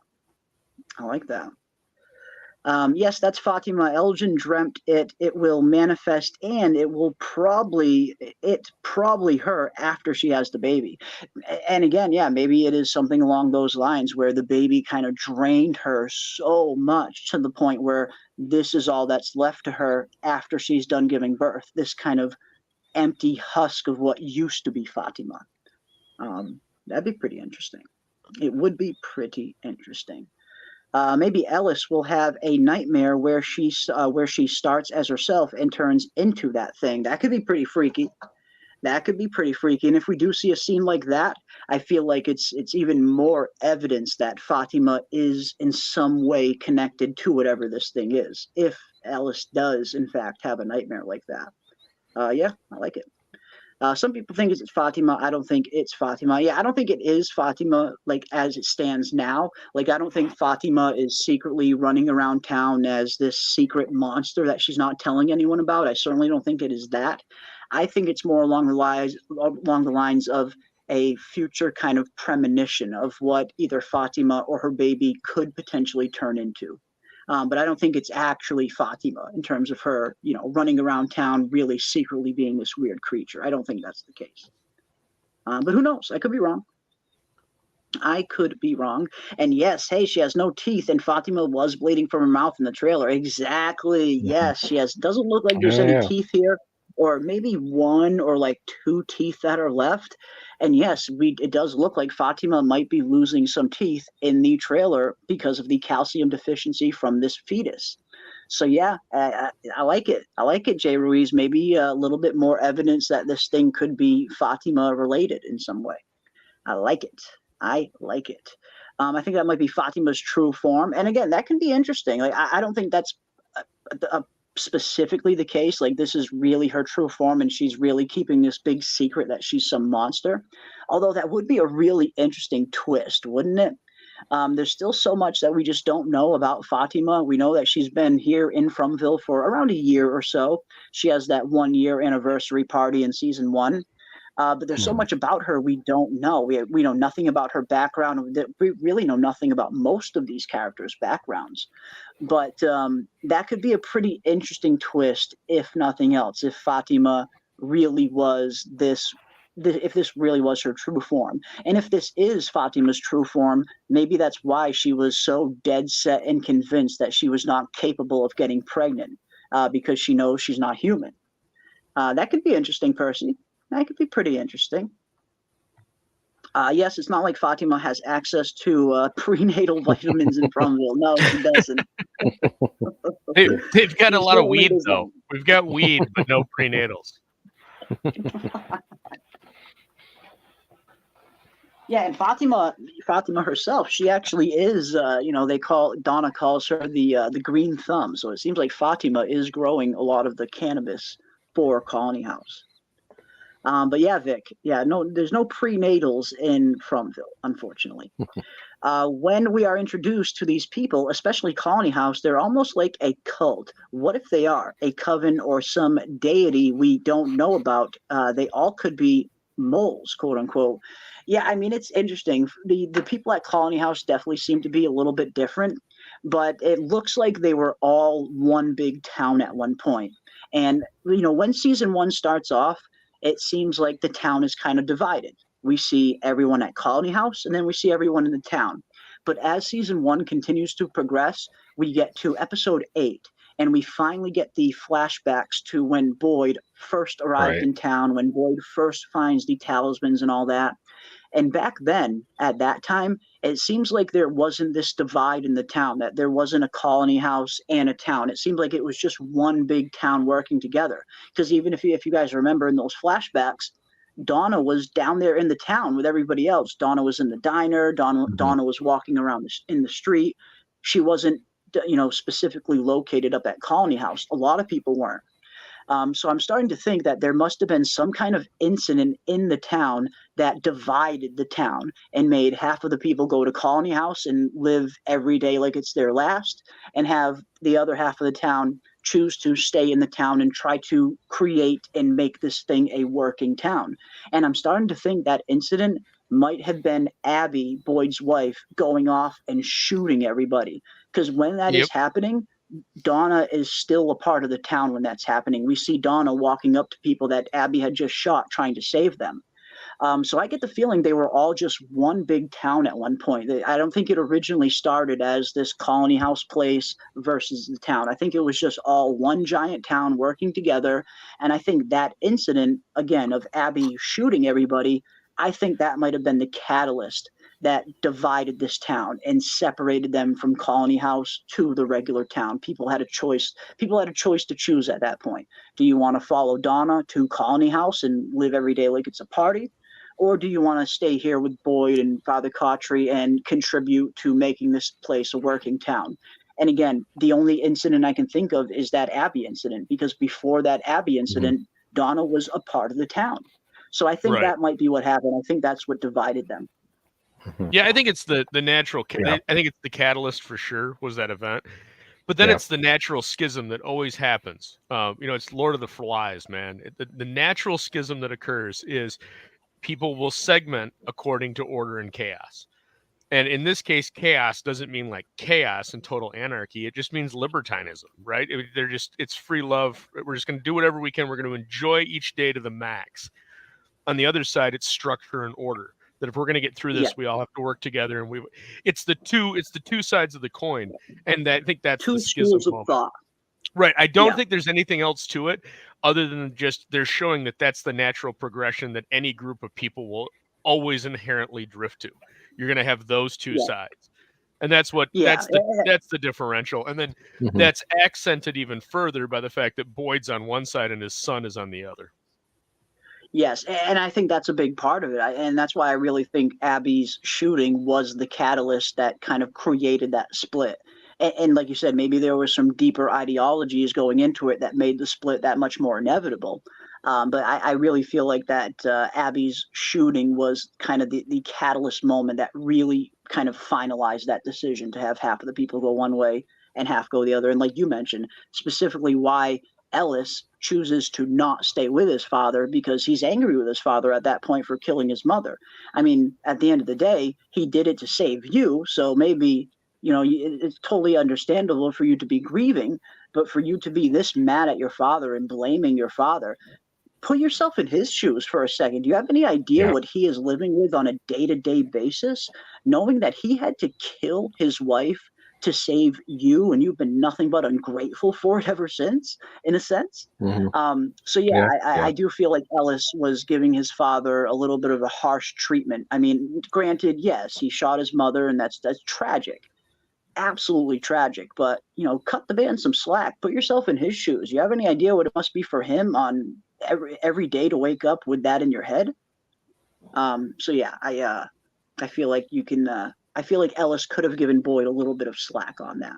And eventually Ellis does realize that. Towards the end of season 1, Ellis finally kind of comes around to the fact that Boyd just did what he did to protect you. He did it to save you. It's not something he wanted to do. He didn't want to kill his mother.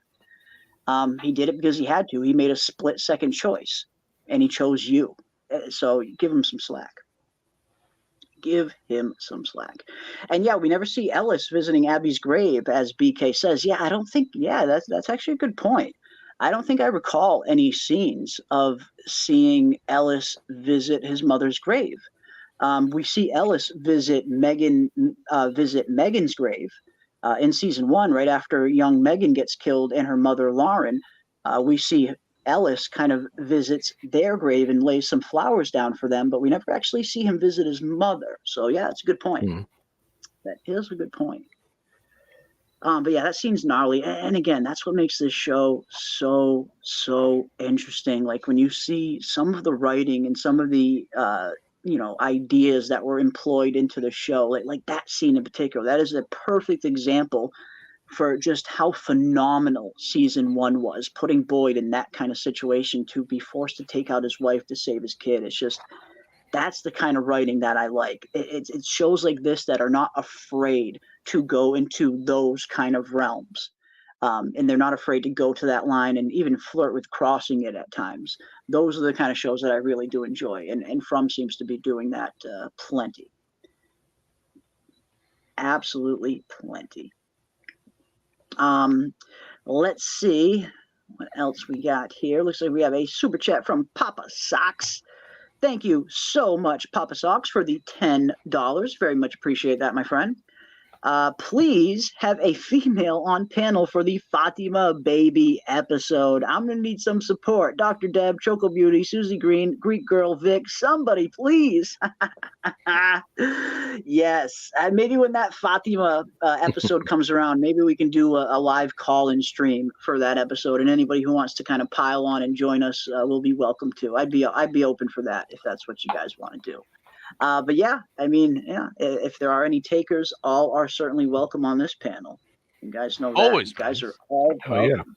We really should do like a right before the series premieres, right before we get season 3, we should just do a call-in just for theories.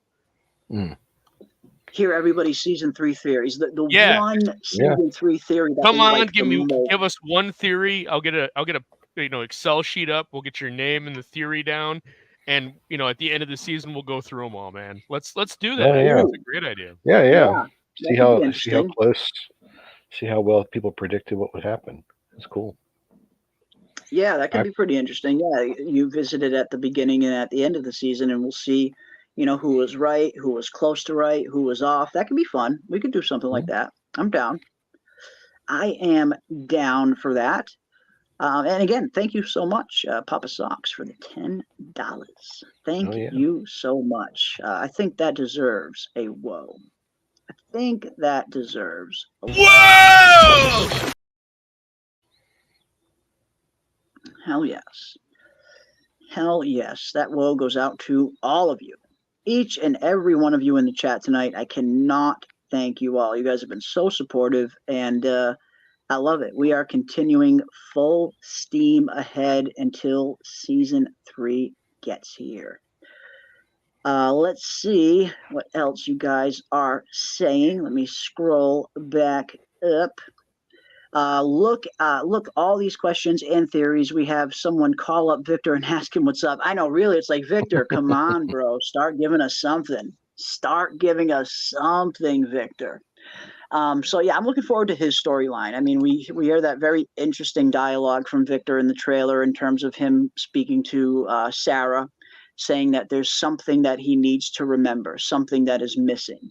And then if you look in the episode synopsis following that episode, it looks like it says something along the lines of Victor is having trouble coming to grips with a memory. So whatever memory Victor is trying to uncover early in season 3, it looks like he is at least successful in uncovering it. And then it looks like he is going to be dealing with whatever that memory is for the rest of the season.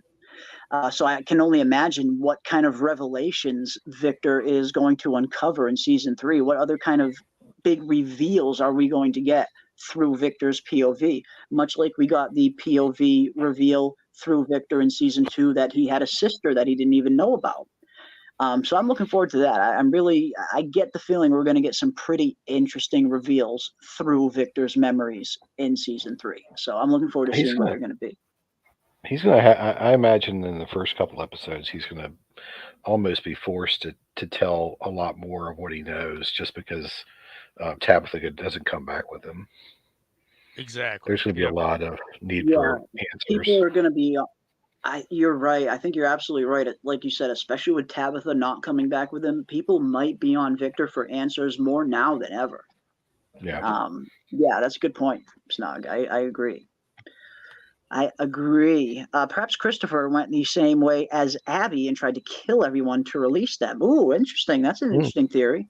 And yeah, there's so much about Christopher we don't know. I mean, the only really solid information we get is from Victor, stating that once Christopher started to see that symbol, he slowly started to change.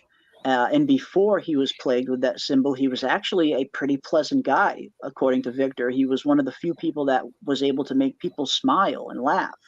And I do think that doll is ultimately his. And I think that's why he was probably able to make people laugh and smile. Maybe he was giving everybody puppet shows. And that's why Jade is being plagued with seeing this creepy ass puppet all over the place. I think it might have belonged to Christopher. But no, that's interesting. What if Christopher, tried pulling a Abby move and tried to kill everybody to release them? That's an interesting theory, Kiwi. I like that. Yeah, Kiwi, that's exactly what I'm wondering. And I think you guys could be onto something. And we never see we never see Ellis visit Abby's grave. Yeah, that's another weird one. And I wonder if the reason Ellis never visits Abby's grave, or at least the reason why we never see him visit the grave, is probably guilt. I have to imagine Ellis feels a good deal of guilt. At the end of the day, he has to know that his father killed his mother to save him.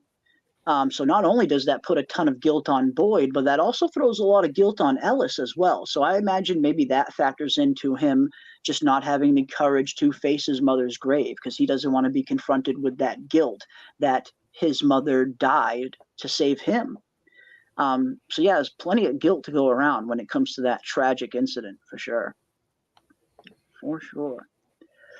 I want to rewatch Children of the Corn. There may be correlations to From. Ooh, now that's an interesting idea.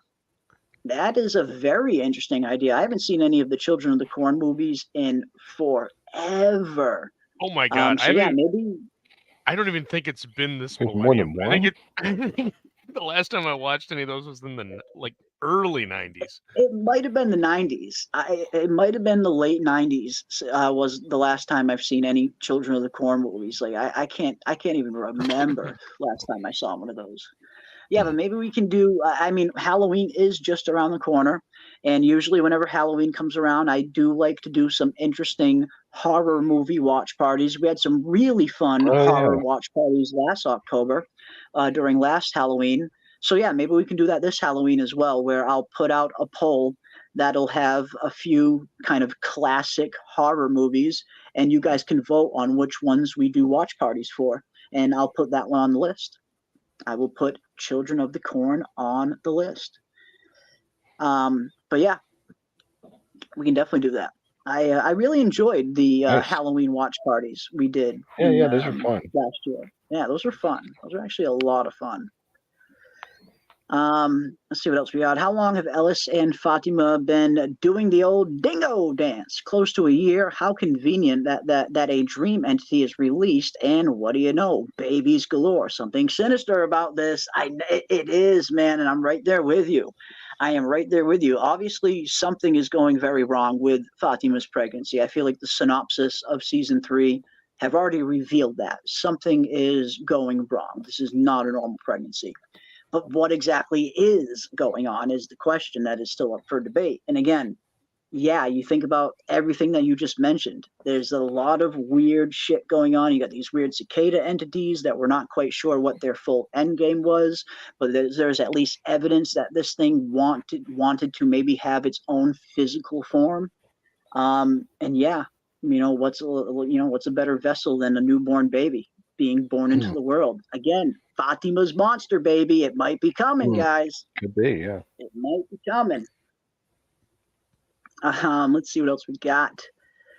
Let's see what else we got. Yeah, Boyd's been there on screen multiple times. Yeah, that's a good point. I mean, we've seen Boyd there at least 2 or 3 different times.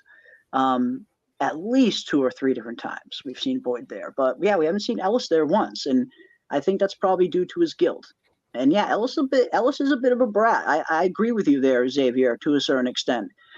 He does have a little bit of those brat tendencies. Like, for him to kind of hold that incident against his father as harshly as he did for as long as he did, I mean, it's like, dude, put yourself in Boyd's shoes for an instance. Do you think he enjoyed killing his wife to save your ungrateful ass? No, absolutely not. Like, cut this guy some slack. Think about what he's dealing with on a day-to-day basis and not just your own pain. So yeah, to a certain extent, one could make the argument that Ellis might be a little bit bratty. I can understand that. Why didn't Boyd shoot her in the arm or leg? Honestly, training probably just kicked in. Someone like Boyd, who is a service member, who has multiple extensive weapons training, you're always trained to go for the grouping, yep. Center mass, right in the middle of the chest. That is what people are trained to do. In an incident like that, where Boyd didn't have any time to think, it was pretty much just reflex, him just reacting, his training kicked in and he went right for center mass probably. Well, it's not even about reflex. That's just where you shoot. You take the threat down. That's where you shoot. That's your training. Mm-hmm. Yeah. You don't. Yeah. You don't go. It's not like if I had time to think, I would have done it different. No, you always go center mass. Always. Yeah. It doesn't matter how good of a shot you are. That's just, you take the threat down. Always. Yeah. Don't. And I think that's what it was. Go with the movie thing. We're like, oh, I got him. I'm just gonna wing him in the show. No, it's center mass. That does not work. That doesn't work. That doesn't really work.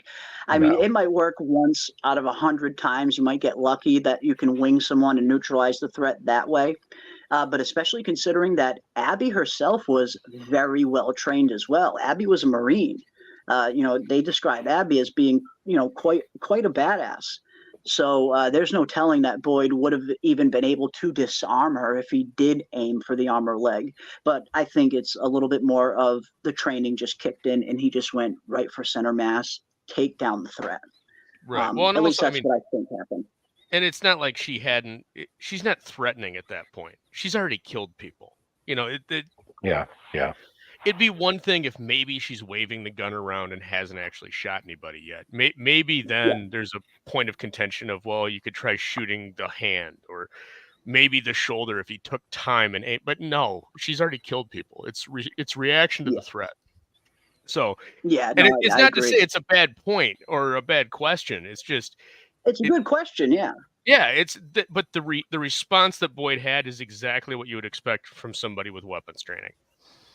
Yeah, exactly. Like you said, someone who's been trained to always take down the threat and go for center mass. There's a reason why you don't often see people who are really trained with weapons go for headshots. That's just in the movies.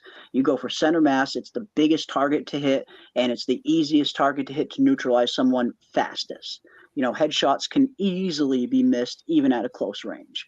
But no, it's at the very least, it is at least a fair question to ask. Why not try to shoot her in the arm or leg? But again, I think his training kind of just kicked in. Yeah. Well, I mean, we recently, back in July, we had a real world example of what happens how a headshot can go wrong. It doesn't take much. It's just a small motion and boom, it's a miss. So not going to get into the politics on that. But, that shows you what happens. That's why you go center mass, because if you move 1 degree, it still hits. It could. Very well could. A bit more context on the dream. Dream would have helped Abby before you go and kill everyone without actually telling them why. Papa, I'm terrified for Fatima. I can't imagine being in that situation, much less pregnant. Yeah, it's going to be, again, I think, in terms of which characters are going to have the toughest road in season 3, Fatima's going to be up there among the worst. Like it seems like Fatima has a very tough road ahead of her in season 3. And it looks like some other characters are going to have some pretty interesting roads ahead of them in season 3 as well. I got an interesting comment on one of our streams, on one of my videos the other day. And I get comments like this every once in a while from people who claim they work on the show and some of them turn out to be accurate, some of them not. So I try to give everybody the benefit of the doubt at least. But I got this message earlier, this comment on one of my recent videos, and it says, as part of the directions team, I'm not going to say much, but there will be challenges and hardens, and we are going to see more breakdowns, unfortunately. So if this is to be believed, it looks like people are going to be reaching their ultimate breaking point in season 3. And I feel like that does kind of line up with some of the other evidence that we have seen for season 3. We know that winter's coming around the corner. We know that they're going to have a massive food shortage. So it does seem like people are going to be stretched to the brink here in season 3. And we even get that line from Boyd in the season 3 trailer where he straight up says, they will not break us. And based off that other teaser trailer we got before we got the main long trailer, we see Boyd getting dragged into that barn, and we see the cowboy monster say exactly that to Boyd. You said this place couldn't break you. That's what you said. So it seems like that's going to be a pretty big theme in season 3, that Boyd is going to be trying to keep this town from getting broken, trying to keep people from reaching that breaking point. And I think he'll succeed in some cases and probably fail in some others. It does look like some people are going to be breaking in season 3. But I think that's going to be a big theme of the overall season, the monsters and other threats trying to break these people, not necessarily always trying to kill them, but trying to break their spirit. Right. Yeah. No, Papa Socks in the chat mentioned, scroll up a little bit, I just missed it. But it was, he was talking about in the television show The River, the trees moved blocking the entrance exit of those worthy versus those unworthy. Dude, I don't know if you missed about a month and a half, 2 months ago, we had a thing where we talked about shows that were canceled too early. That came up by multiple people. Yeah, it was on my list. And Mrs. Aldous and I watched, I think, the first 3 episodes when it was on, and then the network that it was on started playing games. We're like, oh, the ratings aren't that great, so they started moving it around, and we lost track of it and didn't watch it. It is all on YouTube, and Mrs. Aldous and I have now sat through. We watched it all. Oh my gosh, it's great! So good, right? There are so many moments in that make me think of of little things that are happening, little character moments. Great series. Highly recommend everybody goes and checks it out. But excellent comment. So does it come to only one? Does it come to completion for one season, or does it leave off? No, it left off. No, it deserved. It was so good, man. Bruce Greenwood kills it. It tells a pretty good story, though. Like the season 1 contained story does kind of end, but it leaves it open that yes, you really need a season 2. But they tell a pretty good story arc just in that first season with ultimately dealing with this Boyona spirit. That show, it really is so good. I can't believe that show got canceled. And I guess maybe, there were a lot of complaints regarding the way it was filmed, because the entire show isn't filmed like a regular show. You see the entire show through these video cameras from a video camera feed of all of these different cameras that are on the boat.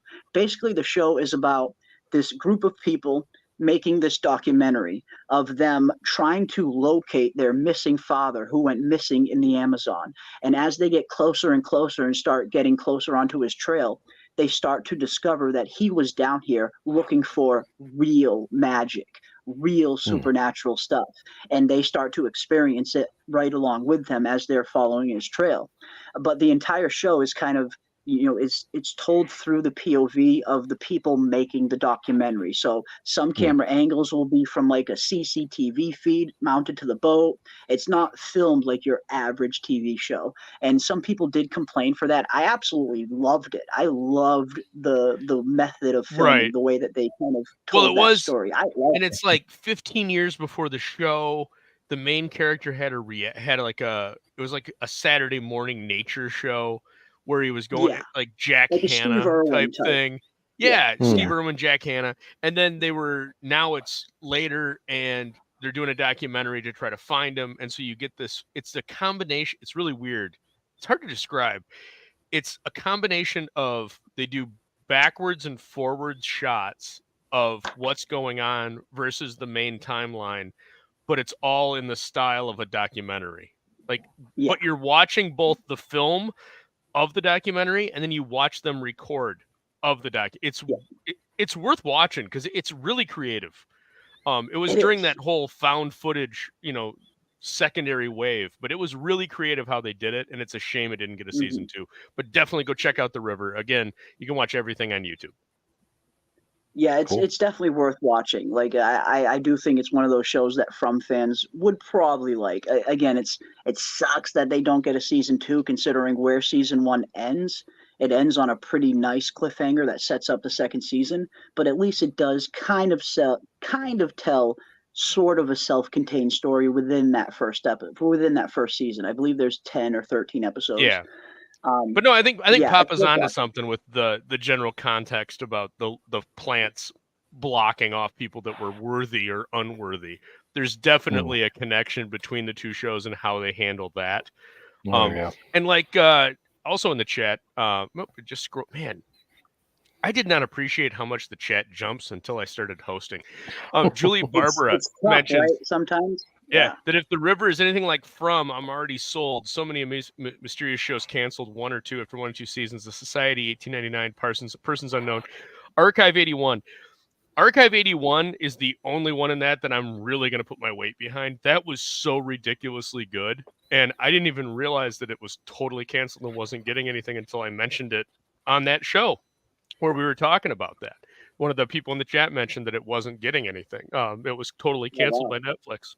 But that's a really good one. Archive 81 was fantastic. Yeah, again, similar themes. Similar themes to kind of some of the stuff that From is playing with. From's going a lot deeper, but Archive 81 was definitely touching on them. It's really good. Good stuff. Okay. I'm going to have to check it out then. But no, you're 100% right in terms of all of the just incredibly good shows that end up getting canceled after just 1 or 2 seasons.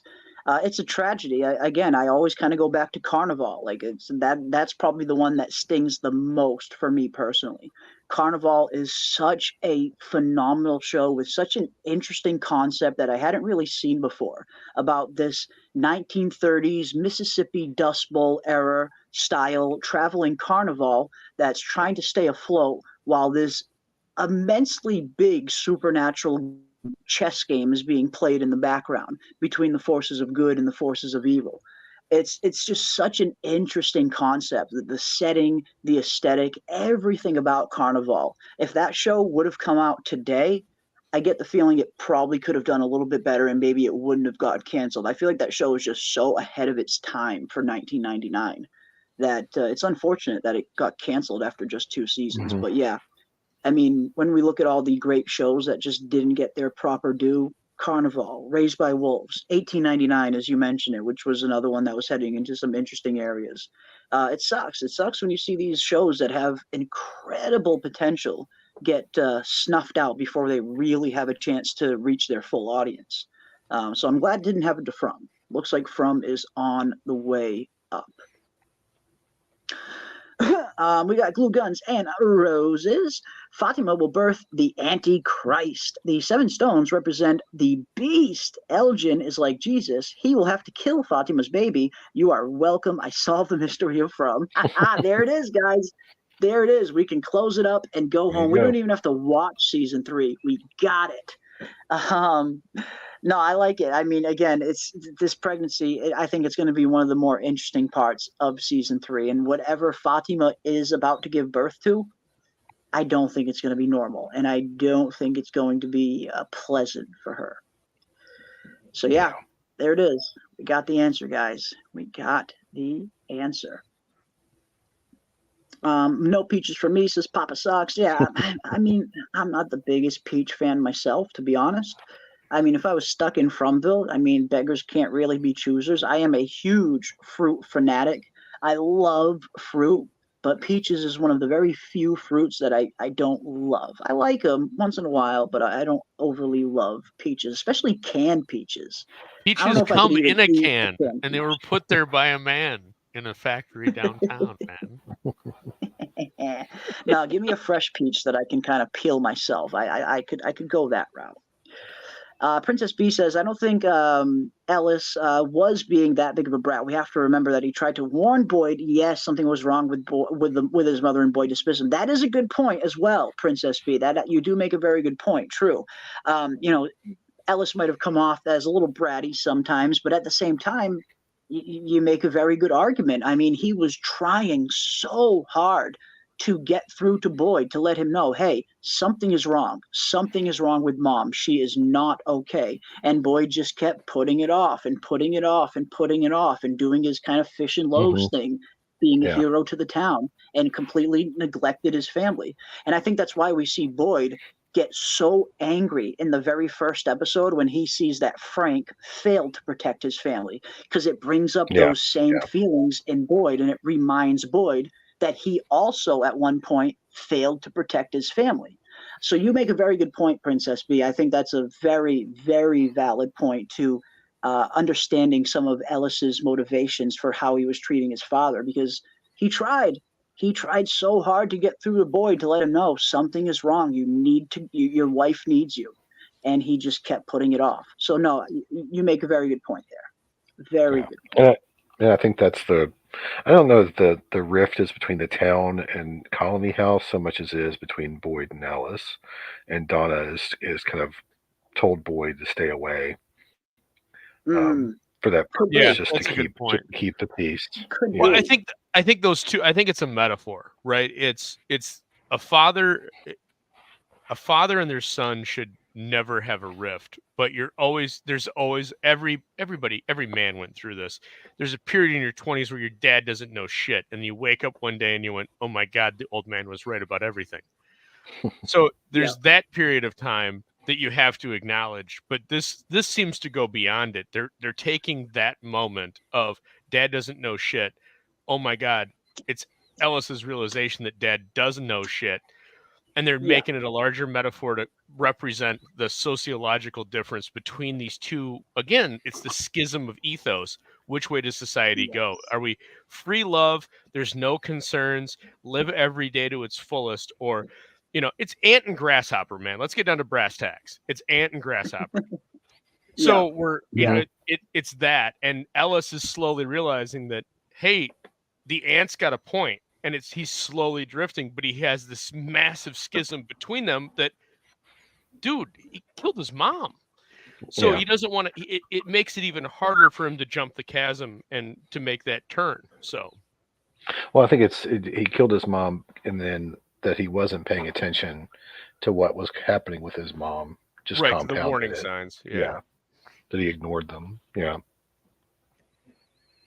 Yep. Yep, he tried. I mean, like you said, Ellis was seeing the warning signs. Boyd was blind to it. Again, he's trying to do his fish and loaves things. He's trying to whip this town into shape and make it livable for his family, and not realizing that he's not going to have a family to enjoy this town because he's neglecting them, and they very much need you right now.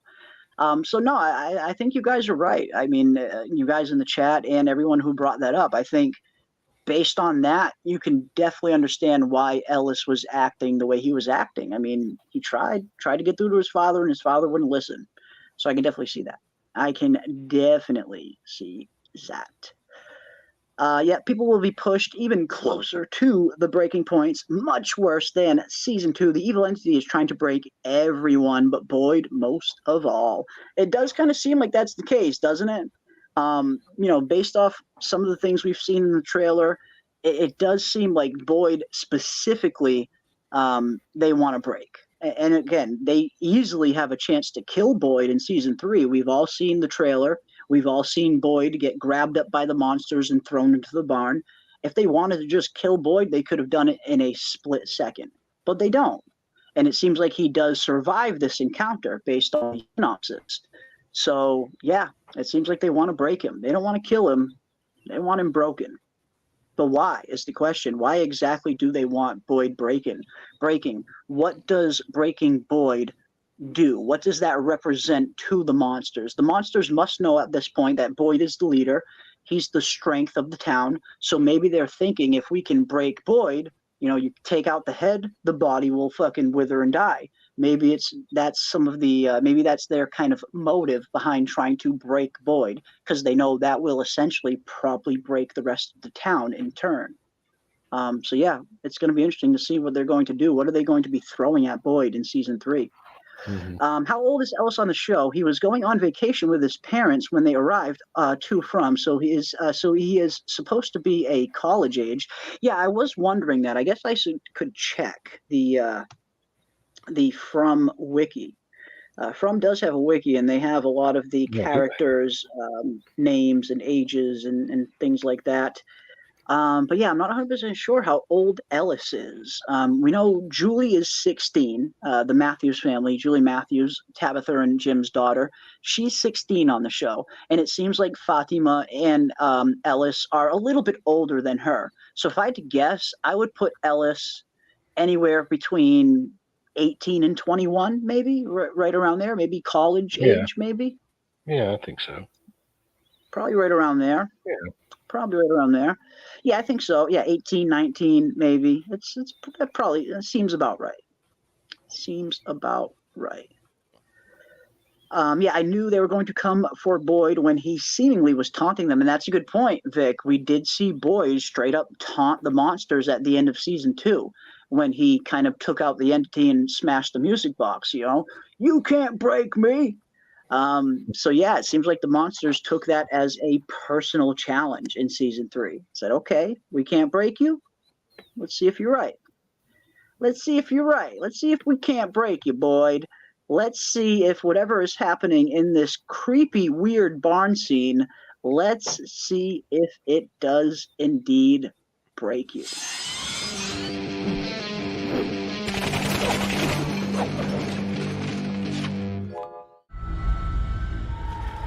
You said this place couldn't break you. That's what she said.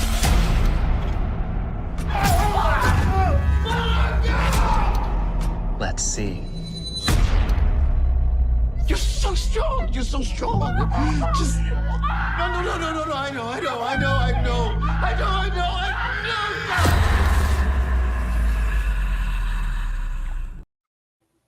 know. Oof. Yes, bring it on, man. I cannot wait. I really can't wait to see what's going on in that scene, in that barn. Like, we have been speculating, we have been theorizing. There's been so many awesome fan theories as to what could potentially be happening in that barn. Who is in there with Boyd? What are they doing? I can't wait to see this scene, and I can't wait to see maybe, those of us were right or how wrong we were. Is it somewhere in the middle? I can't wait to see that. That's going to be one of the cooler scenes to see in season 3. And yeah, who's screaming? Who does that sound like?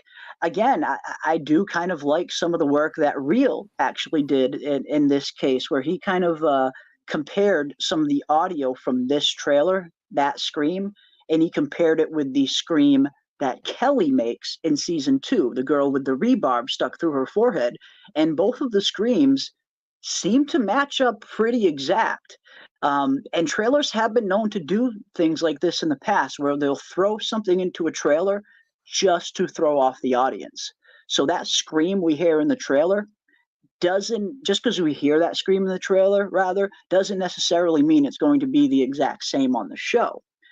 So yeah, at this point, I have no idea who is in that barn with Boyd. If the idea is to break Boyd, then it stands to reason that whoever they have in there with him is someone that he would have some kind of personal connection to, or someone that, if died or was killed in a torturous way in front of him, it would have some kind of lasting effect. So I don't know who's in there. I mean, it could be Tien Chen. Honestly, it could very well be Kenny's mother that might be in there. It's Kenny. I don't know. Maybe Kenny himself. Kenny. Dude, horror movie lore. What are the rules? Be funny though. The guy that nobody that hasn't been laid dies. Can't be Kenny. The virgin can't die, right? Yeah, the virgin they're not going to violate that rule. That is a cardinal rule. Well, and then he's completely safe then. Yeah, he's safe. I think he's got more plot armor than Boyd then in that case. That doesn't mean he won't I know. be tortured, Yeah, I don't think Kenny's ever going to get it. Unfortunately, I do think Kenny will eventually die a virgin. I mean, unless something happens to Mari and it opens up the door for Kenny and Christy again, I think Kenny is going to have to enjoy being on the no-hit zone, I guess. But yeah, I'm the same way as well. I mean, I'm terribly bad at guessing ages, especially these days. It's like it's getting harder and harder to guess people's ages on shows. But again, if I just had to quick guess, I would probably say 18, 19, 20, right around there is probably how old Ellis is. But yeah, I guess we shall see. If they lay hands on Sarah, I go ballista. Yes. And Sarah is another big candidate that a lot of people think might be in that barn with Boyd. When that scream first was heard, a lot of people thought it sounded a lot like Sarah. And it does. That scream definitely does sound kind of similar to Sarah's scream as well. But it sounds maybe even more similar to Kelly's scream at this point. So yeah, I don't know. I do not know. The monsters and town/entity, whatever are so focused on Boyd. They seem to be. Again, it does seem like Boyd seems to be a priority for the monsters, for the town of Fromville, whatever is in control of this place. It does seem like they are paying special and close attention to Boyd. The fact that they went out of their way to set up this kind of ambush just to have an attempt to break Boyd, not even kill him. Yeah, it seems like Boyd is a main focus for them, and they might have some big plans for him. They might have some big plans for Boyd. And again, when it comes to the ambush, part of me still thinks that maybe the monsters are kind of evolving their tactics so much where the monsters are now setting traps for the people of Fromville. So I don't know. Every time I see this clip right here, these clips of everybody outside, Here we see Victor in the background. He is corralling some kind of livestock, whether it's a goat. I think it's a goat, but we see Victor moving one of the goats. We see Jade getting ready to move one of the cows, and a monster comes up on him and takes out the cow, kills the cow. Victor comes around and gets Jade out of there. And all of this is happening at night. So, and we hear in the trailer that Boyd says it was an ambush. So again, part of me is really starting to think that the monsters are going to let the animals out of their pens at night to draw the humans out of their houses and ambush them. If where we're heading into season 3 right now, we know food shortage is going to be a massive problem. They are very quickly, they are running out of food. So this livestock, these cows, these goats, these chickens, whatever they have left, has never been more valuable. So if the monsters were smart, and they are very smart, it seems, and if they wanted to lure people out of their houses at night, what would be the best way to do it than to release their only food source they have left? So part of me thinks that is the ambush that is coming. We're going to see the monsters let all of these animals out of their pens, and then they're going to lie in wait and wait for the humans to come out and get them, and boom, they're going to ambush them at that point. I think that is what is coming. I love whack-ass. Imagine dying for a goat. It's I mean, there are certainly more heroic ways to go. If you've never been around a farm, goats are assholes. Like they are. They kick you. Cows they are spit docile. At you. They're great. You can lead them along. Goats are assholes. So yeah, imagine that the others come in at night. They break down the fence. You got to go and chase a goat, and the next thing you know, you get tripped up, and they're eating your entrails. And you're like, I died for a damn goat, and the goat's gonna be there, like eating your shirt collar, like, because that's how much of an asshole a goat is. They are, though. I can definitely attest to that. Goats are they are assholes. They don't listen. They spit at you. They kick you all the time. They're not pleasant animals to deal with on a farm. I've worked a few farms when I was a kid during summertime. They're not fun. They're not fucking fun. And it looks like Ellis is 26. Okay, thank you, Adam, for the confirmation. Yeah, I do believe you can get most of the characters' full names and their ages right on the From wiki. From has its own wiki, obviously, and there you can get a lot of answers. To things like that in terms of characters' ages, their full names, yada yada, stuff like that. I think Kenny is being tortured by the monster. I think Kenny is being tortured. The monsters are making him carry a boulder on his back. Ooh, interesting. Interesting, Percy. Yeah, what's going to be going on with Kenny? I mean, we do get a little bit of an idea, anyway, of some of the things that Kenny will be doing in season 3 in terms of him and Jim leading some kind of excursion into the woods to search for food. So right off the bat, it tells you this food shortage is going to be a major, major problem for them during season 3. We're going to see probably a good deal of time of them trying to combat this food shortage.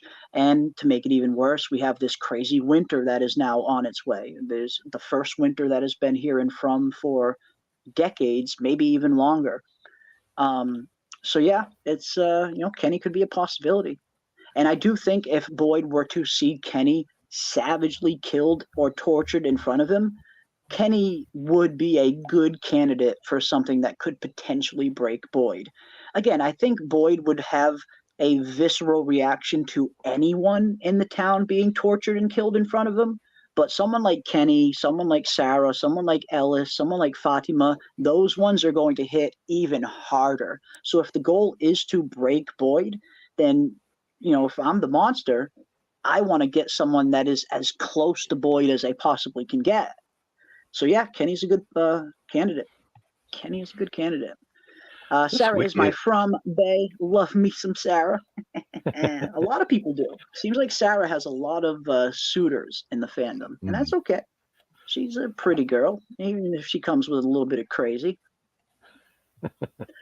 I think Sarah may be iced. Sorry. The From Wiki site's pretty good. I'm looking through it now. It's got some good information on there. Got some good images, good high quality images of some of the some of the maps and stuff. Yeah, y'all should check it out if you haven't. Yeah, it's a really nice tool. It's a nice resource, especially like when I'm trying to research something for a video and I'm trying to find, like that, someone's name or someone's full name, someone's age, things like that. It comes in handy. Like you said, there's some really good info on the From Wiki for sure. Aaron Wackass thinks that Sarah might be iced. Sarah may be iced, whether it's the barn or not. Yeah, maybe. Maybe. I mean, some of these characters that have a little bit of a deeper connection to this place, the characters like Sarah hearing the voices, the characters like Elgin having the dreams, the characters like Jade seeing the visions, part of me wants to hope that these characters are going to be core and central characters that are going to be on the show for a very long time because they probably have big parts to play. But I mean, a show like this, anyone could go at any time, really. So just because it appears like the Sarahs and Jades are going to be vital to the plot because of the special abilities that they bring to the table doesn't necessarily mean they're going to have this crazy plot armor and they're all safe. So yeah, I think Sarah could potentially die just as easily as anybody else on the show. And I really hope we do it looks like we're going to get around 2 deaths in season 2, or at least that's what I'm thinking. Based on, again, the episode synopsis that we looked at, we know that we're getting a tragedy very early on. Within the first 2 episodes, we know we're losing somebody. Because in the episode 2 synopsis, it states that the town bids farewell to one of their own. So right there, within episode 1 or 2, we are going to lose somebody. So at least have that death. And then later on, when we get to the episode synopsis for either episode 7 or 8, it's referring to yet another tragedy that takes place within the town. So I get the feeling we might lose not just one main character, but we might lose 2 characters in season 3 if the synopsis are accurate and tragedy is referring to a death. So I think, I think we have at least 2 characters that are going to be on the chopping block. Obviously, some character is definitely dying in episode 1 or 2. Based off that synopsis alone. But I do think there's another one coming later on after we see another quote-unquote tragedy come around. So I guess the only question left is what 2 characters might potentially be on the chopping block? Or what 1 character do we know definitively is going to be on the chopping block based off the first 2 episodes in the town bidding farewell to one of their own? For me, it's Tien Chen. I'm incredibly worried about Tien Chen. I really feel like Kenny's mother is going to go, especially when we look at the episode titles. Episode 2 in season 3 has a very interesting episode title. Let me pull this up here. Now we have all of the titles and all of the synopsis for all of the episodes. And episode 2 is entitled When We Go. And of course, that instantly reminded me of a scene that Jade and Kenny's mother share at the end of season 1. And we make a very specific reference to that phrase, when we go. So I do get the feeling Tien Chen, Kenny's mother, she might be that tragic person that they are bidding farewell to. Because again, we hear When We Go is the episode title, and then we think of this scene, When We Go. I grew up in France with my grandma. She died when I was 12. I had to come back to the States. I was crying at the airport, and this nice lady bought me a soda. I told her what was wrong. She said to me, "They come with you when you go."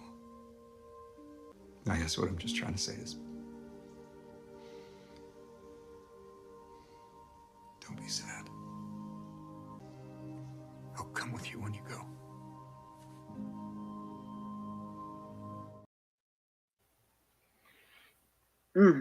Great scene. Absolutely great scene.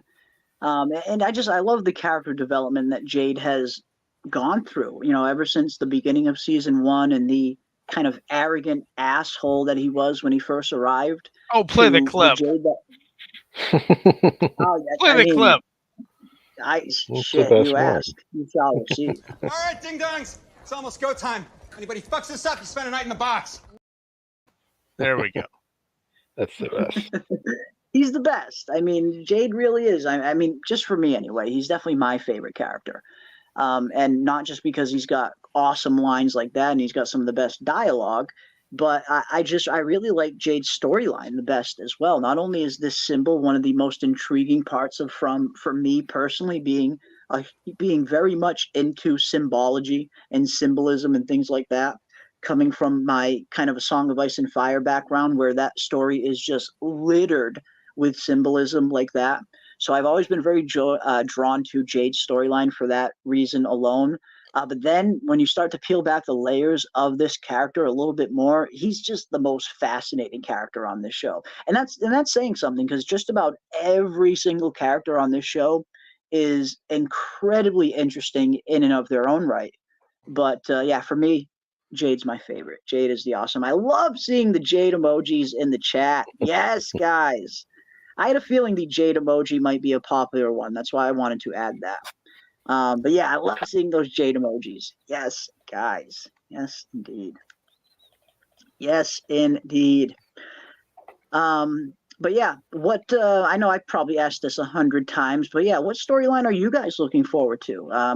Just in case we have any new people in the chat that weren't here last time we discussed this, what character storyline are you looking forward to seeing most in season 3? Jade, of course, is definitely for me, but after Jade, I'm very much looking forward to Victor's storyline and everything that he's going to be uncovering and the memories and what big reveals might come with that.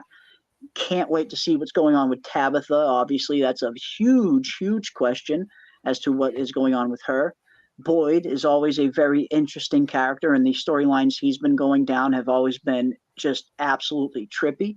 So, yeah, I'd love to see what what storylines are you guys looking forward to? Mandy says, I love Jade. My favorite Jade scene is before the one shown here all the time. It's when he's riding away on the bike and he yells, I know you don't approve of my proclivities. Yes. I love that fucking scene. And yeah, that's right at the end of season 1, right as they're getting ready to kind of put up the radio tower. Jade says to Jim that he's taking off to go get his last rolling paper so he can smoke his final joint. And yeah, he's like, I know you don't approve of my proclivities, as he fucking rides off. That's a great scene. That is a great scene. Yeah, I like it. Jade is the most competent to me. I do think he's going to be one of, if not the most vital to figuring this whole thing out. Like, I do think whatever this symbol is, whatever answer this symbol leads to, I do think it will be vital to finding the overall answers as to what this place is and how to get out of it. So yeah, I think Jade will be at the center of a lot of these things. Yeah. Let's see what else we got. We got some Jade emojis. Awesome. Love seeing that. Hell yeah. We did. We needed a Jade emoji. It's been a while since we have had a Jade emoji, so I'm glad I brought that one back. Drake Taylor is looking forward to Elgin's storyline. That's another one. And we were talking about this in the Discord the other night. We see absolutely almost nothing of Elgin in any of the trailers, and he's not mentioned in any of these synopses as well. You go through every synopsis that they recently dropped, episode 1 through 8, 9 and 10 is left blank. They don't give us any info on those other than the title, Revelations, part 1 and 2. But if you look at all of the other synopsis and you look at all the 2 trailers that they have released up until this point, we only see Elgin for a very, very split second. In the newest trailer, we see a shot of him sitting at the table inside Colony House, it looks like. But after that, nothing. We don't see any other Elgin scenes in any of the trailers. And again, not a single mention of Elgin in any of the synopsis. So I wonder why that is. I mean, is Elgin potentially on the chopping block? Or is Elgin's storyline in season 3 potentially too spoilery for them to even tell us more of what he's doing? I don't know, but I did find that a little bit weird. We didn't see any Elgin. Yeah, I think he's probably more important. That's why they left him out. I hope so, at least. I'm He's hoping one of the more. Yeah, I'm hoping to hear more of his story the next season. Yeah, me too. Me too. Because yeah, I mean, when it comes to some of those bus characters that arrived in season 2, we got to know them, pretty much for the most part, but we didn't really get to learn a whole lot about them. So yeah, I'm looking forward to seeing where they go with Elgin's storyline. And again, he is one of these characters that has a very weird and strange connection to this place. So I wonder where that is going to go. Will Elgin continue to have these weird dream visions that he had in season 2? Will he have another one at some point that'll be more foreshadowing for things to come? I don't know, but I'm looking forward to seeing what part he's going to ultimately play. And it looks like Drake Taylor is looking forward to Elgin's storyline as well. Vic is looking forward to Victor. Now that is incredibly fitting. Vic looking forward to Vic. I like it. I like the symmetry. Fatima Demon Baby being born, says Ty Briggs. And yeah, that's another one. That's definitely another one that's probably in my top 5 in terms of the Fatima baby storyline and how that's all going to eventually play out. That's going to be a good one. Ricardo says, my favorite character is Victor. Yes, we got another vote for Victor. I love it. Killing Sarah might break Boyd. Few big reasons. She's been helpful, and it cuts off a connection to this world that helps his efforts. It's a setback to his ultimate goal. That's a good point as well. Not only will it break him kind of, personally and emotionally, because he has developed, a little bit of a relationship with Sarah, at least enough that he doesn't want to see her dead, and he does kind of care about her a little bit. But like you said, strategically, even more so, yes, Sarah represents pretty much their only connection to whatever these weird spirit voices that she's in communication with. And not only that, we also saw Sarah use her abilities to communicate directly with the entity itself in season 2. So yeah, Sarah is a massive asset. She is a huge asset to Boyd and to the entire town. So yeah, taking out Sarah might break Boyd mentally and emotionally, but even more so, it might screw them up strategically. So that's a good point, BK. That's a good point. I just can't with the Bigfoot is Thomas, etc. theories. Yeah, I know. There's some very interesting theories that are going around from it. That's cool. I mean, whether you agree with them or not, that is totally fine. I mean, there's certainly many theories out there that I personally don't agree with. But yeah, there's a show like this, have fun with it. But yeah, if there are theories that you don't particularly like, that is totally cool. There's nothing wrong with that. Nothing wrong with that. I've had some pretty crazy theories myself that I'm sure not everybody likes, and that is totally okay. It also makes all of the finding he's done to her, it also makes all of the fighting he's done to hide her survival and protect her from the box fallout with Kenny seemingly meaningless. Yeah, that's another good point. Boyd does kind of go to pretty long, he goes to lengths really to keep Sarah safe. And he's really the deciding factor that saves her life. If it wasn't for Boyd, Sarah definitely would have ended up in that box in season 2 after Kenny found out what she did. So yeah, it could make him kind of protecting her all for naught. I see what you mean. It's possible. I get the feeling they may use Fatima's baby. They use Fatima's baby as a cliffhanger for the end of season 3. They very well could. They very well could. Now, it's very interesting that this baby is even potentially being born this fast. We know that she only just recently conceived in season 2, probably around midway into season 2 is when she kind of first finds out that she's pregnant.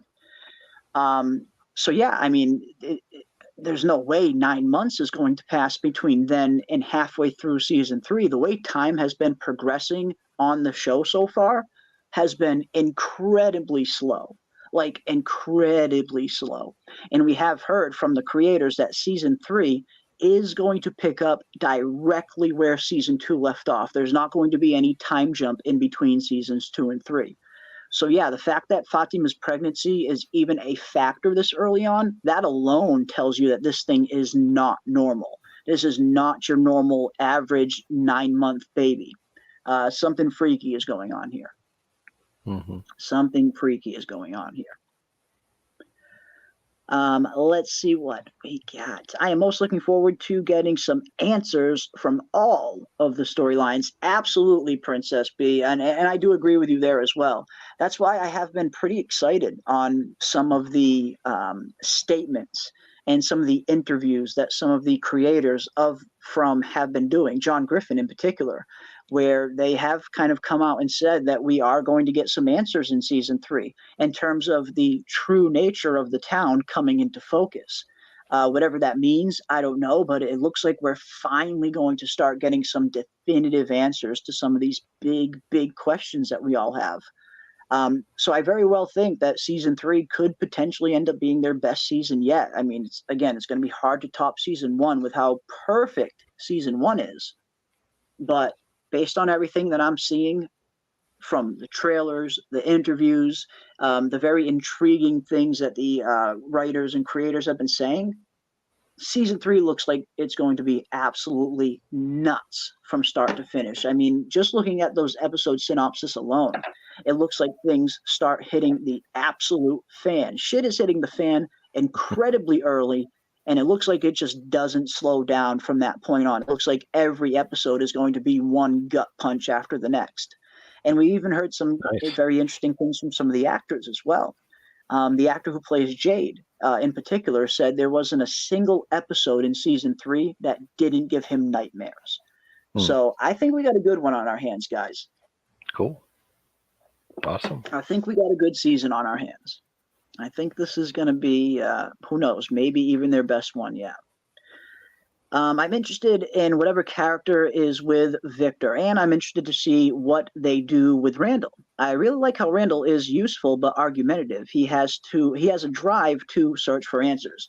And yeah, Randall is one of those characters where at times you want to strangle him, and at times you're like, okay, why is this guy the only one asking these questions? Because like you said, he does want answers. He wants to know more about this place. He goes about trying to get those answers in the wrong way sometimes, but he does at least want to get to the truth. He wants to figure out what this place is, and I imagine he also probably wants to find a way out. So yeah, I think Randall's storyline is going to be very interesting in season 3. We get that one bit of detail that Randall and Mari are going to be sharing some kind of scenes together, which is going to be pretty interesting considering Randall and Mari are both 2 of the 3 that were taken over by the cicada entity and that were in that weird coma-like state. And I can't wait to see where that goes as well. We've been talking about that a little bit over these past few streams and wondering how much are they going to remember for their time being in that cicada coma. Will they remember any of it? Will there be any kind of lasting residual effects from being in that coma? Are they 100% even out of the woods yet? I don't know. But I'm looking forward to seeing what they do there with Randall, Julie, and Mari concerning the whole cicada coma. I'm afraid Jade is going to end a bunch of people like Christopher. Oof, and that's certainly an interesting possibility. It is certainly an interesting possibility. I mean, we don't 100% know what happened to Christopher yet, but it does seem like Christopher started to go down a dark path, if Victor is to be believed. This symbol changed Christopher, for lack of a better term, into something that wasn't as cheerful as the Christopher that Victor knew before the symbol came around. And yeah, could Jade potentially go down that same storyline, that same path? Absolutely. His storyline is already paralleling Christopher's in many ways. But I get the feeling if Christopher failed to solve the riddle of this symbol and it drove him mad, I get the feeling that Jade might go down a similar trajectory, but Jade will be the one to solve it in the end. Jade will get incredibly close to going over that edge and pull himself back right in the last second, where Christopher probably fell over. So I do think that is where this thing is heading. I do think Jade will solve the riddle of that symbol, and I do think that will potentially stop the visions for Jade. Could be, yeah. Or at the very least, it'll make him, because it does seem like this symbol is kind of driving him half mad up until this point. Like Jade is losing it. This symbol is having a big effect on him. So I do think him solving it will stop all of that, and it'll have he won't be as going crazy as he is right now, for sure. At least I think. Who knows? I could be wrong. I could be wrong. But yeah, absolutely love where this show is going. I cannot wait to see some of these storylines that they have in store for us, really. Again, I do have a feeling this could potentially be maybe their best season yet. I hope you guys cover Severance when it comes out in January. We probably will. I've been having so many people reach out to me and asking me that exact question, if we are going to be talking some Severance. I haven't seen season 1 yet, but I am going to start it. I'm going to catch up. I'm going to watch season 1. So many people have been recommending it. So yeah, I'm going to check out Severance. I'll watch the entire first season, and when season 2 comes around, at the very least, even if I don't do episode reviews on them, at the very least, we'll do a few streams on them like this and have a few discussions on them. Maybe towards the end of some of our Fromville streams, or maybe a Severance stream in and of itself. But either way, yes, we will definitely be talking some Severance when season 2 comes around. So many of you have been recommending it. Have been recommending that we talk about it. That if nothing else, I want to try and accommodate the chat as much as possible. If there's ever a show that a lot of you want to talk about, and it does seem like a lot of you have been suggesting that one, then yeah, I am absolutely going to be accommodating. So I will watch it. I will get caught up. I'll check out season 1. And when season 2 comes around, yeah, we'll definitely have some discussions on it for sure. For sure.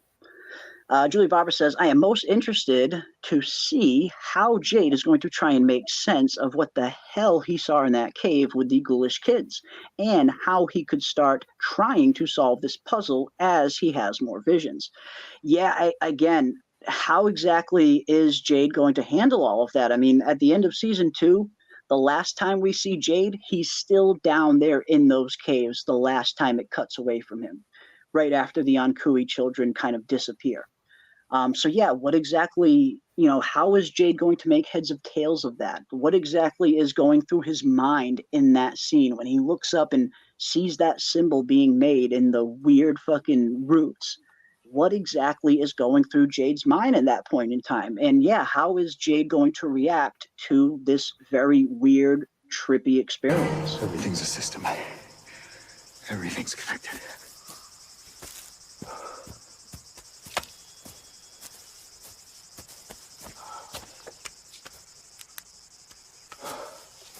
Everything's gonna be fine. Everything's gonna be fine. Fuck my life!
Yes. How is Jade going to react? And I wonder, is Jade even going to tell anyone what he saw down there? I mean, that's a pretty nuts experience. How exactly do you even explain what you just saw? And how do you go about telling somebody even about that without sounding like a complete and utter madman? I don't know. So it's going to be interesting to see. Again, I think Jade's storyline in season 3 is going to be trippy. I can't wait to see where he goes. We get that interesting synopsis towards the end of season 2 that states Jade is going to be following some kind of clue into the forest, and I can't wait to see what that scene is. That might even be the scene that we see in the trailer, maybe even when Jade sees what I think is going to be the vision of that dude with one eye drinking out of the skull, the human skull. So yeah, I can't wait. I just cannot wait to see Jade's storyline and everything that he is going to be going through in season 3. Because as Jade puts it, you know, he's usually not the one who is the mouse in the cage. He's usually the one who creates the maze. He's the one who places the cheese. You know, you guys are. You're like rats in a maze. Sitting there, contentedly nibbling on your cheese. So let me guess. You're gonna be the guy who figures it all out. You're goddamn right I am. People like me, we design the maze. We place the cheese. Yes, we place the cheese. We design the maze. Yeah, Jade is literally me if I got stuck in Fromville. My mind would think it's one big joke at first. I know, right? I mean, maybe a lot of us might kind of react that way initially, just the mind's way to try and rationalize the things that we're seeing. Like, what is happening is so outside of the realm of possibility, it's got to be some kind of joke, right? So I wouldn't be too surprised if, you know, quite a lot of us had a similar kind of explanation there. Might be. And yeah, Tom spitting facts right there. And I love that scene between Tom and Jade. I really hope we get some more scenes between the dead Tom coming back and talking to Jade like we got in season 2. And it looks like we might get that in season 3. The actor who plays Tom was in Nova Scotia when they were filming season 3 of From. And I get the feeling he was probably up there to film a cameo for season 3. But yeah, Tom spitting straight facts in that scene, spitting straight facts when he brings up Schrodinger's cat and how it's a perfect metaphor for everything they're going through right now in Fromville. They pretty much are the cat and Fromville is the box. And I love the metaphor that he uses that, you know, you can bet one thing, if the cat turns on the radio, at least the people on the outside of the box will know he's still alive. So yeah, I like Tom. I mean, he was a good character. And then when we get that reveal that he kind of taught philosophy, it just fits. It totally fits. He does have that kind of philosophical kind of way about him, I guess you could say. So yeah, I miss Tom. It sucked to see Tom get killed off. He was a good character. He was a good character. He was, but I think he serves a bigger role dead than alive. He might. You might be right. Same thing with David Khatri. Right, because now he's like, if you assume every character is Scrooge, he's Marley, right? He's the ghost that hangs over everyone because he was the good guy. He was the philosopher. He was the one that had all the answers. But now that he's dead, it's his essence represents that subconscious aspect of telling you this is what you need to do. Okay. Yeah, I can see that. And that's a good role to play. That's a good kind of caricature to have in this show. Not caricature, but that's a good kind of character trope to have in a show like this, having someone who fills that kind of role within the narrative. Right. He's the subconscious essence of goodness. He's the one that you know is right, but you don't want to be as right. And that's the hardest one to accept. But coming from Tom, you want to accept it. Because you want to accept it because you want to trust the guy. Yeah. Right. So I think that's why they're doing it that way. I think it is the Marley. He's not showing up in chains, man. That's the only difference. Yeah. Yeah. No, I like that. I like that. Yeah. And again, I think Father Khatri is kind of, filling a similar role for Boyd. And we see Father Khatri has returned to Boyd twice already in season 2. Looks like Father Khatri is going to be returning in season 3. He's not only on the promotional material for season 3, but we saw that leaked photo a few weeks back. And the actor, Sean Majumder, who plays Father Khatri, was on set for the From season 3 filming in his priest uniform, in his priest outfit. Cool. So it looks like he might have been filming some scenes for season 3 as well. So again, I very much think we might see Tom and Khatri in season 3. in a similar capacity that we saw in season 2. Because I mean, the Tom and Jade scenes in particular, those two characters, sometimes characters just have really, really good on-screen chemistry, and their scenes just work very well together. We saw this on Shogun a lot, I feel, with certain characters. Certain characters just were so well together on screen. And I think Tom and Jade are another pair like that, where those two characters are incredibly well together and they have really good on-screen chemistry, very much like Jade and Victor did in season 2. I thought the Jade and Victor scenes were absolute magic in season 2. Mm-hmm. But that's just me. Who's in the bear trap? Y'all think it's Christy, right? Oof. Yeah, I mean, we see that in the trailer. Someone gets their foot caught in a bear trap. Just based off the pants that person is wearing, it does seem like it might be Christy.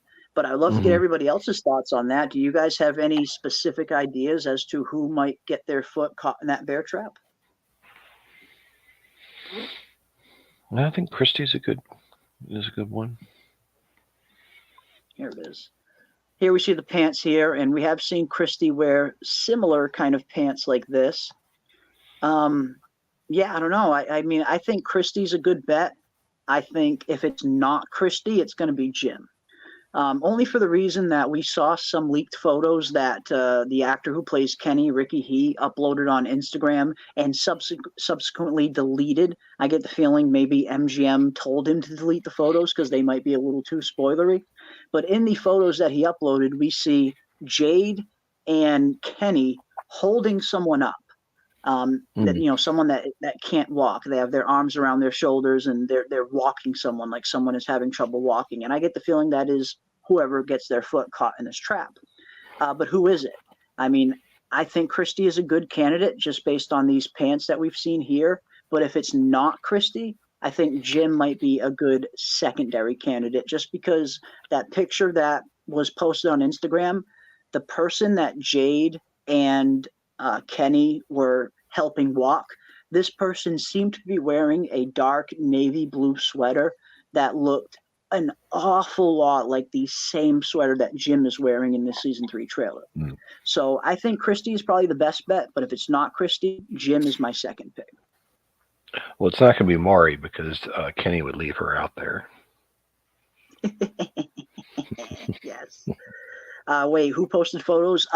Kenny did. The actor who plays Kenny, Ricky He posted some photos, and then he went and deleted them off of his Instagram because, I don't know, nobody knows exactly why he deleted them, but I have to imagine that maybe MGM or some of the producers of From, maybe they told him to delete them because they could potentially be spoilery.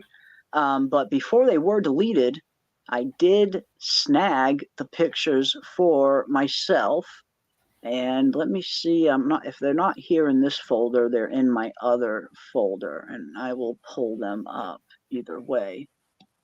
All right, I think they're down here a little bit more actually. Yeah, the actor who plays Kenny, Ricky He. Here they are. These are the photos that he uploaded. Now, he photoshopped a lot of things out of the way to kind of throw us off. But this was one of the photos he posted. This was another one where he's kind of photoshopping himself in certain places to not give certain things away. We see this one. Now, this is the one that we were all analyzing. We have Jade here in his patented red hat. We have Kenny here. And then we have this person right here that he has hidden from us.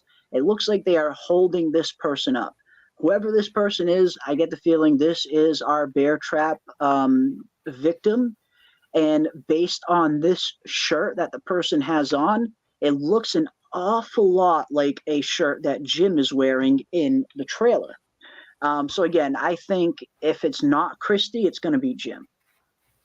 Yeah, but I think Christy, just based on the look of the pants, it really does look like it's probably Christy. But yeah, I don't know. I guess we'll have to wait and see. And yeah, that's a good point as well. Who set the bear trap? As you guys said, yeah, for the real question, who set the bear trap? That's exactly who the heck set this bear trap to begin with? And I think maybe that could potentially tie into this second settlement that they are seemingly going to be finding in season 3. We see these weird totems, and again, who set the bear trap and who made these totems too? Maybe they're one and the same. But we see this other settlement here. This doesn't look like it is our Fromville town that we know and love. We see these log cabin looking buildings, and it looks an awful lot smaller than our town of Fromville.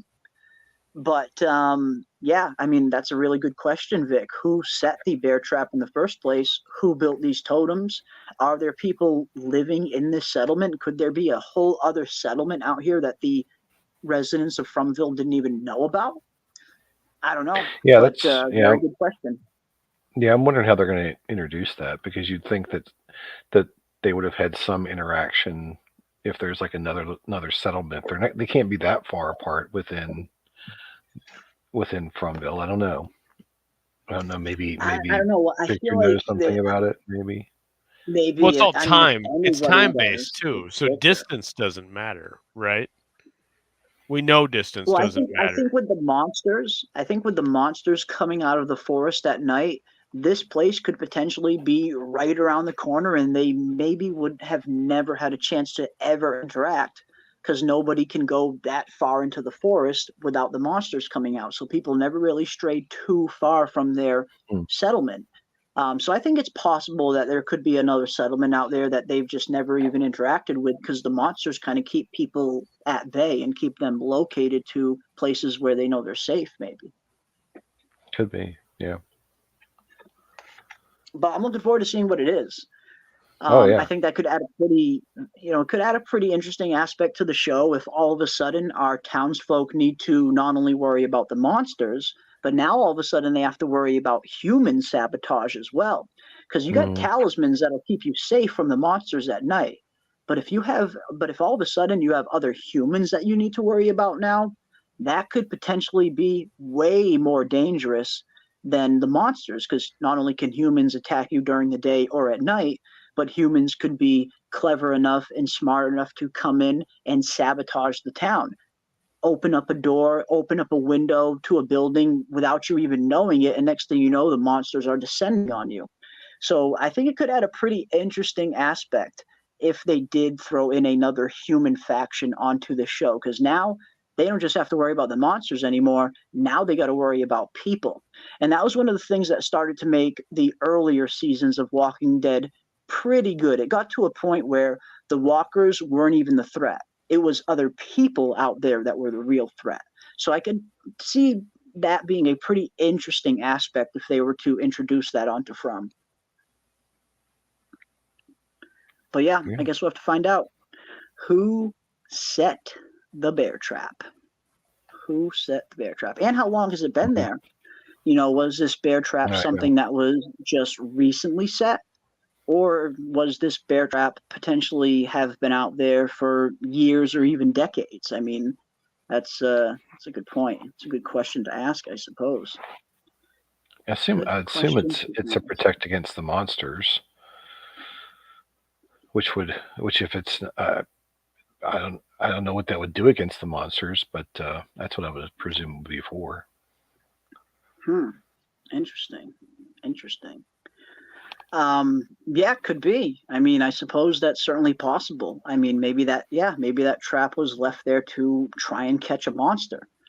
Or slow them down or something. Like slow it down, maybe, a little bit of booby traps, a little bit of, trying to trap it, or maybe, injure it at least. But, we've seen there isn't a whole lot that injures these monsters. They can take bullets like nothing, and they just keep on walking. But if you get its foot caught in a trap like that, that could potentially stop the monster in its tracks, because their foot is literally caught in this thing, so they can't walk. Not that the pain will be hurting them, but they'll physically, not be able to move until they get their foot out of that bear trap. So it could potentially work against a monster, a bear trap, maybe. Like you said, at least slow them down, if not really completely catch them. Yeah, could be. But yeah. A lot of good stuff.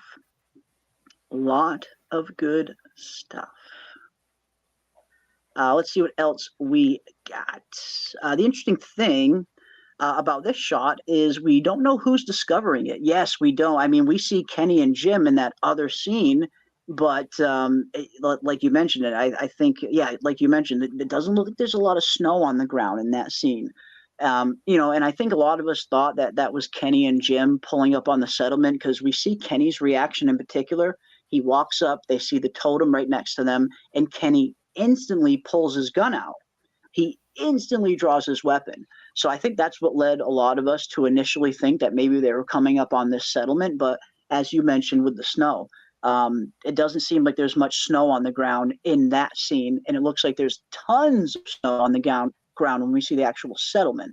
So those very well could be two totally different scenes. And if that is the case, like you mentioned, who exactly is finding this cannibal village? Whose POV are we seeing that shot through?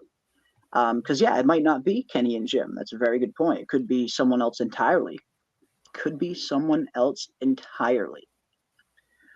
Let's see what else we got. Elgin had mentioned he used to make dolls or something with his grandmother, and Tilly is spiritual. Maybe she made those figures. Ooh, interesting.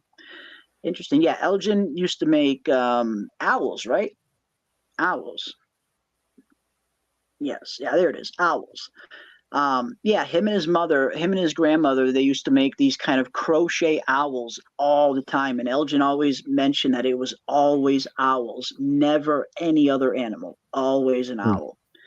But yeah, could that, and like you said, we do know Tilly is very spiritual. We see Tilly at the end of season 2. She's got her own prayer group going. I suppose that's a possibility that she could be behind the totems, maybe. Who knows? Who knows? But yeah, that's another really interesting part of season 3 that I'm looking forward to. Not only am I looking forward to seeing some of my favorite characters' storyline continuing, but I'm really looking forward to seeing some new stuff we haven't seen on the show before yet. And that's where these totems and this new village and some of these other aspects of the trailer really start to become some of the most intriguing parts of this new season. Because, yeah, I want to see a little bit more. I mean, we've had some good world building up until now, but it seems like they're kicking that door open even more, where they're expanding the world building. We're going to start visiting other locations. They're finally going to start getting, hopefully, a better understanding of their surroundings and what's else is out there, potentially. Because that's what I want to see. I want to see what the heck else is out there in this forest. What other kind of horrors are still waiting for the people of Fromville? And yeah, maybe we'll see some of that. Maybe we shall see some of that. I think those are talismans against other entities, not like the monsters, more the dream thing or whatever we haven't seen yet. And at first I thought that they could be some different form of talisman as well, that maybe these totems, and let me pull them back up here, sorry.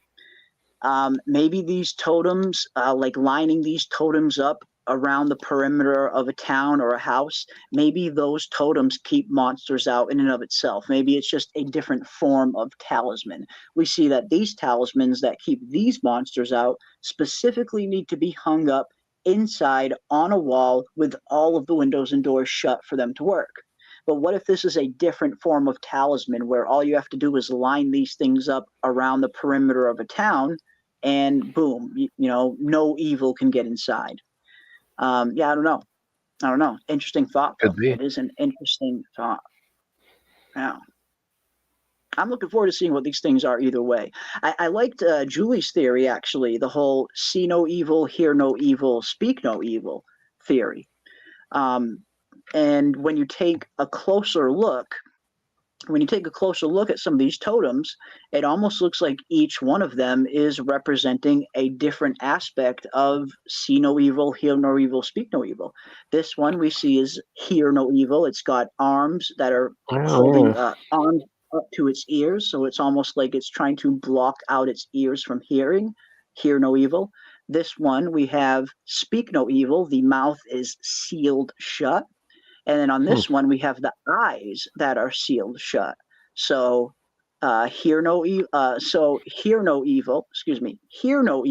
speak no evil, see no evil.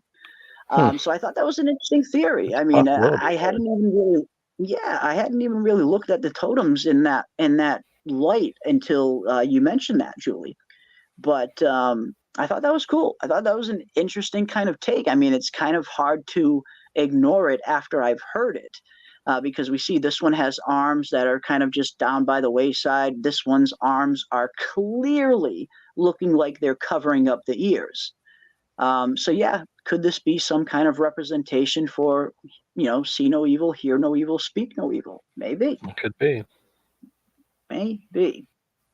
The settlement could also be manifested from someone's nightmare. That's a possibility as well. That's a very real possibility. I mean, we've seen that is definitely a possibility on the show. I mean, the show has already established pretty clearly that things can be pulled out of people's dreams. So yeah, maybe the town itself was manifested in a similar way. Could be. Could be. Could be interesting with a new group, but I hope they don't go that route. I mean, it depends on what they do with it, of course.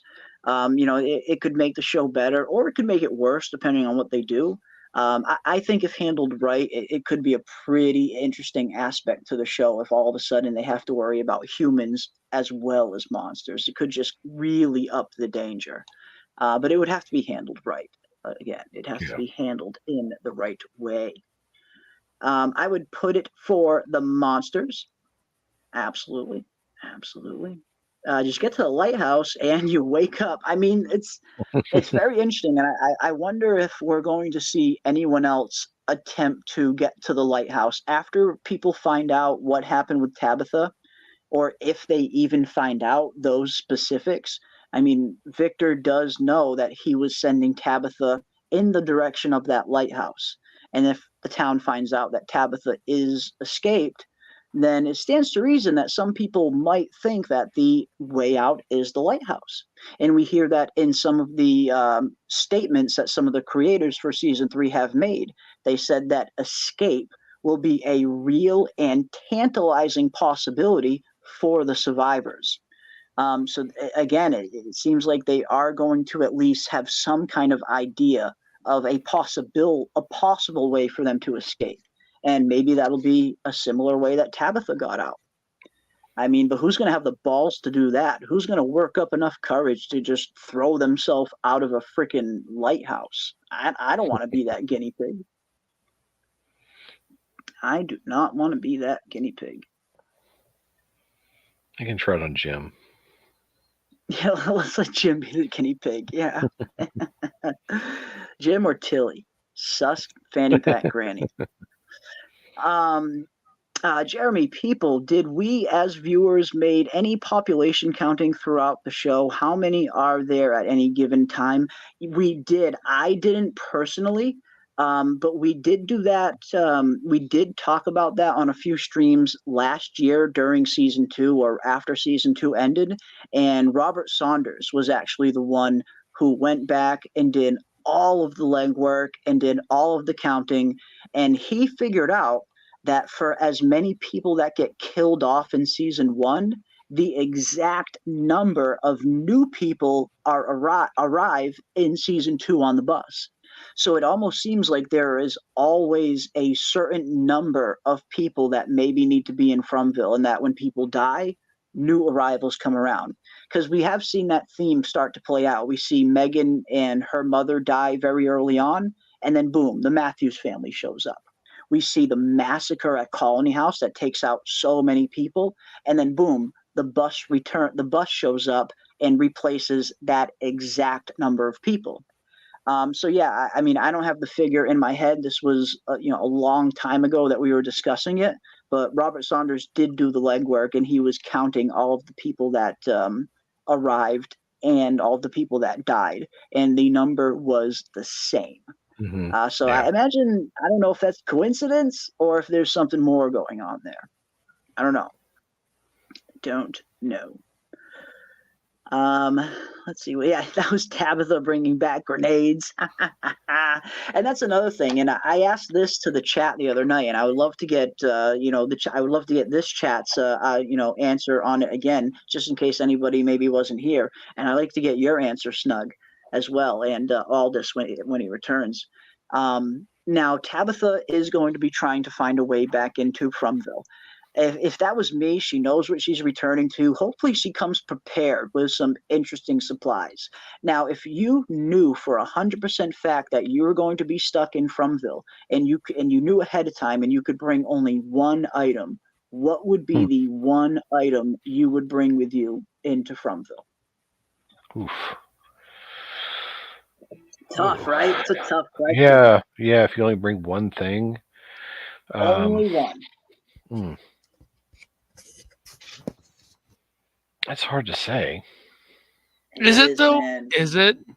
Well, I mean, there's stuff that's already there. Yeah, what would you bring? We'll let Snug think about it for a little bit. What about you? What would you bring? One item. What's the first thing you're thinking about? Well, it depends.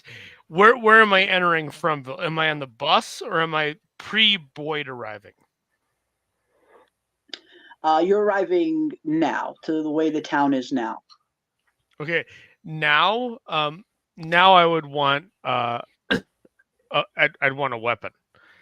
If I was arriving before Boyd, knowing what we know now, I'd want a ballistic vest. That way, when his wife went ape shit, I'd be fine. Okay, that's a good answer. That's a good answer. I mean, and yeah, well, what kind of weapon would you choose? I mean, ideally, we've seen that guns don't really have much of an effect on them. At least low caliber guns don't. No. I wouldn't want the guns. Not all I need. As long as I have a talisman, I'm fine at night. Right? We've shown that does offer security. We've shown no violations of that.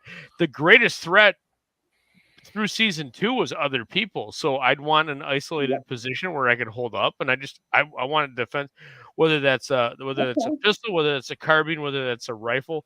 I'd want something that I have a decent stock of ammo on, and I'd want to be able to be in a position where I could defend myself against the other people in the town. Okay, interesting. Worrying about the human element, which is definitely a worry as well. Okay. I like it. What about you, Snug? Have you thought of anything yet? What would you bring if you could bring anything into Fromville if you knew you were going to be stuck here? I don't know. It's still tough because you've already got kind of like the essentials there. I don't know. See what the chat says. I'm still thinking. I don't know if I can. All right. Yeah. We can come back to you. To you. Absolutely. Let's see what the chat is thinking, guys. What would you bring into Fromville if you knew you were getting stuck here? What would you bring? Let's see what else we got. Admiral Wackass, bring a fucking nuke.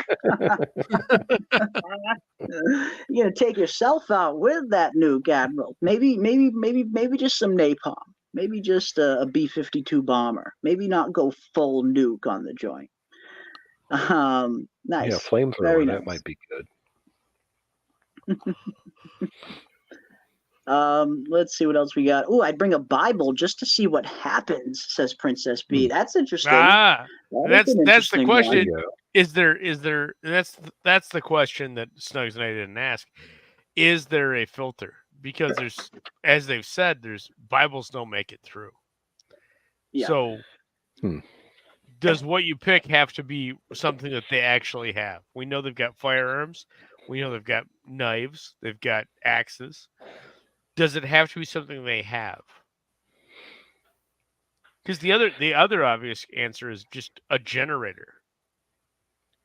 They've got unlimited power. They can plug things in. So give me a generator. Yeah, that's a good point.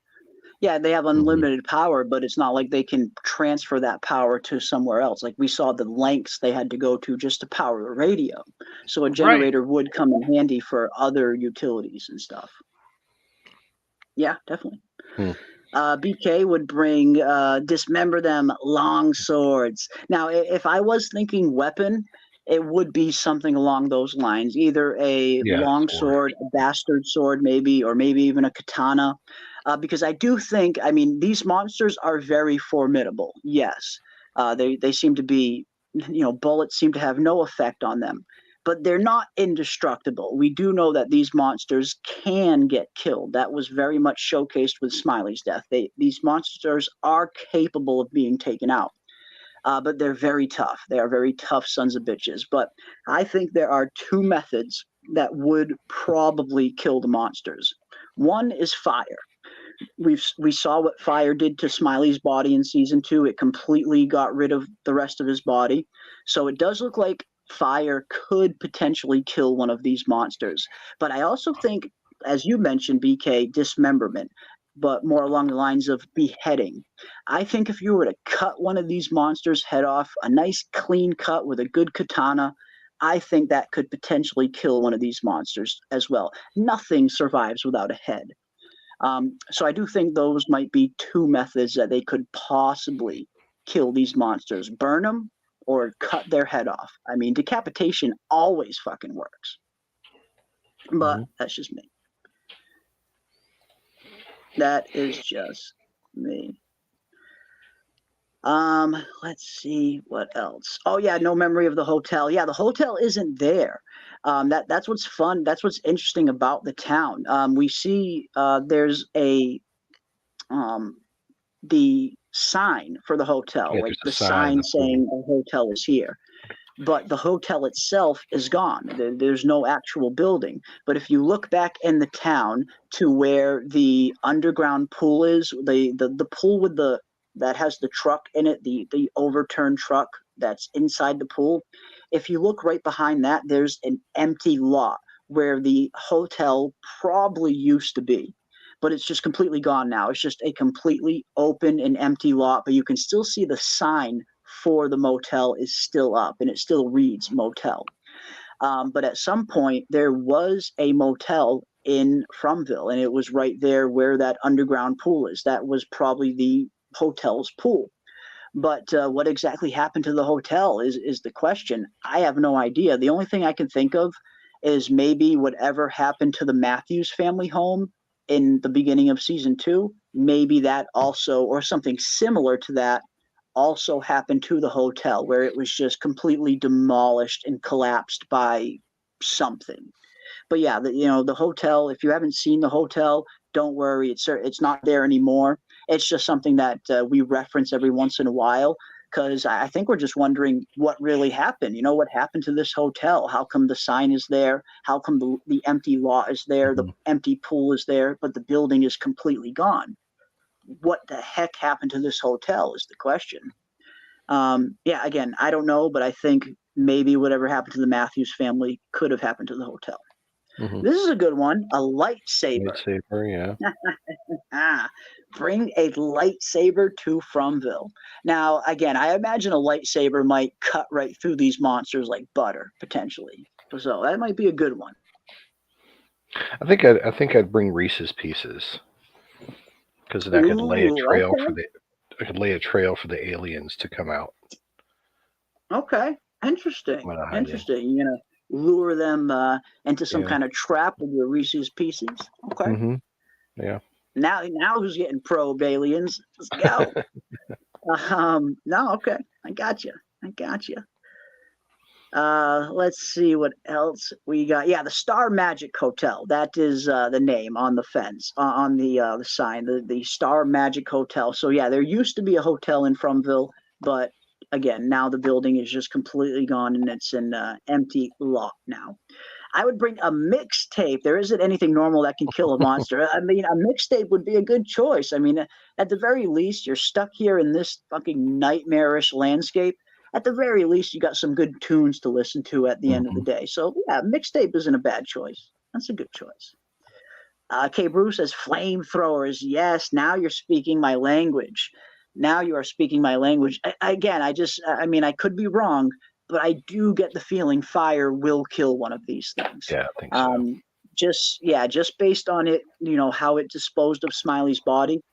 I don't think these things are fully indestructible. So they are capable of being killed. It's just they're probably a lot harder to kill. But I do think fire would work. So a flamethrower might be a perfect weapon.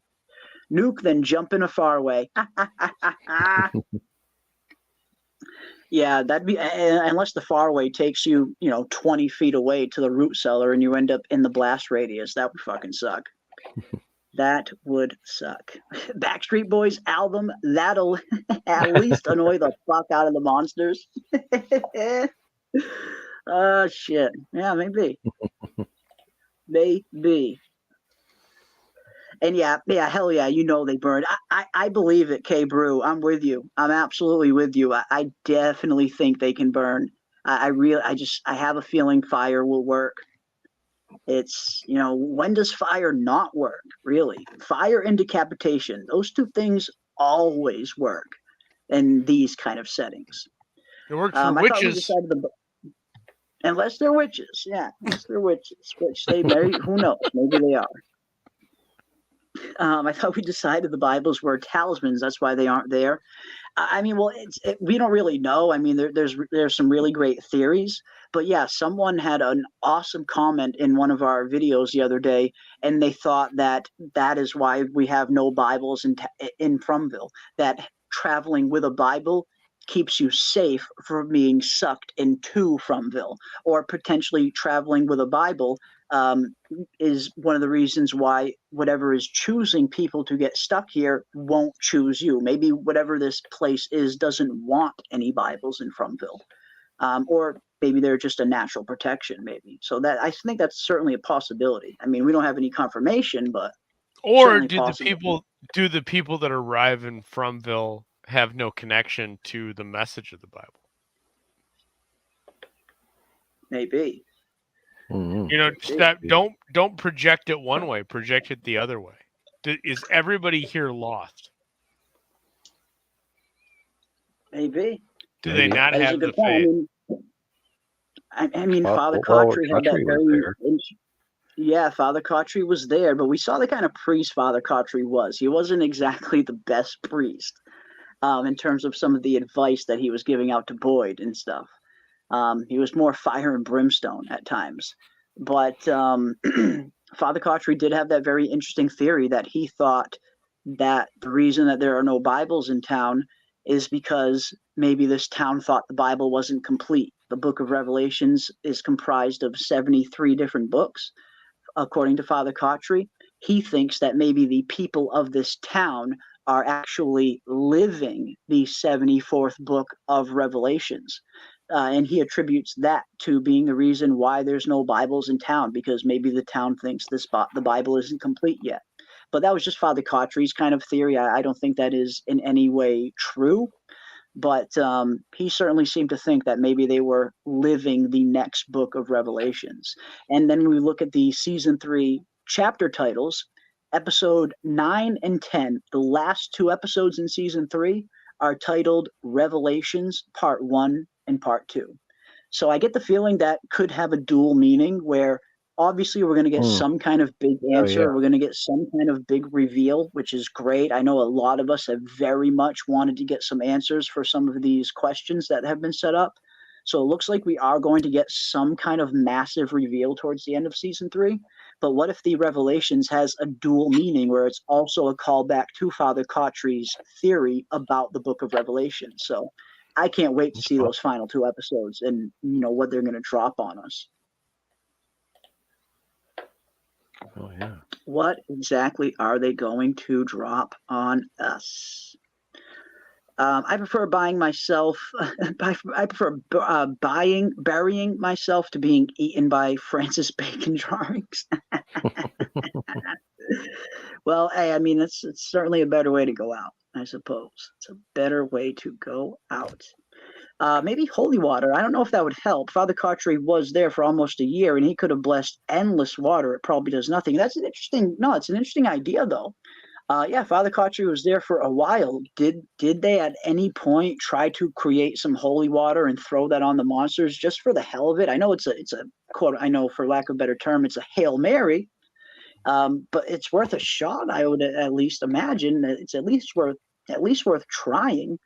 Because that's one of the things, man. We haven't really seen the survivors really start, or at least really try to go on the offense. They need to start going on the offensive at some point and really take the fight to the monsters. But to do that, they need to find some kind of way where they can combat these monsters. And it does say in some of the season 3 descriptions that the survivors will be going on offense against a myriad of horrors surrounding them.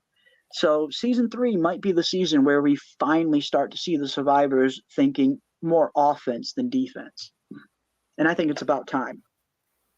I think it's about time they started taking the fights to these monsters. Mm-hmm. Yeah, but we already kind of saw that in season 2. We saw it a little bit with Boyd and Smiley, but that seemed like it was more of just a one-shot, one-kill thing that'll never be repeated. They need a definitive way where they can start fighting these things. And that might be what they're leading up to for toward the end of the season, maybe. You know, maybe that's the revelation. I think it's the don't focus on the problem that you don't need to solve. You've already got a solution. As long as they stay inside with the talisman, it's not an issue. They know they can travel and use the talisman as security outside of the town. Why try to fight the hurdle? Why are you trying to jump over a hurdle you don't need to pass over? Well, because at the end of the day, these monsters are still actively trying to kill them. I know if something is actively trying to kill me every night, one of the first things I would be thinking about is trying to kill them first. But that's just me. And they still have, and they're still having. I understand that philosophy, but that's every apex predator. Like we're humanity. We like to think we're at the top of the food chain, but any individual of us is welcome to meet up against a bear or a wolf, and let's see how well you do. Yeah, at the end of the day, you have protection. We build things. We build structures. That's part of what society means, is that we are going to construct things that protect us as a community from individual threats. The more people that are present, the less likely a wolf or a bear is to wander in. So projecting the wolf and the bear as to the threat of the zombie or the monsters that only come out at night, you're secure. They're not a threat.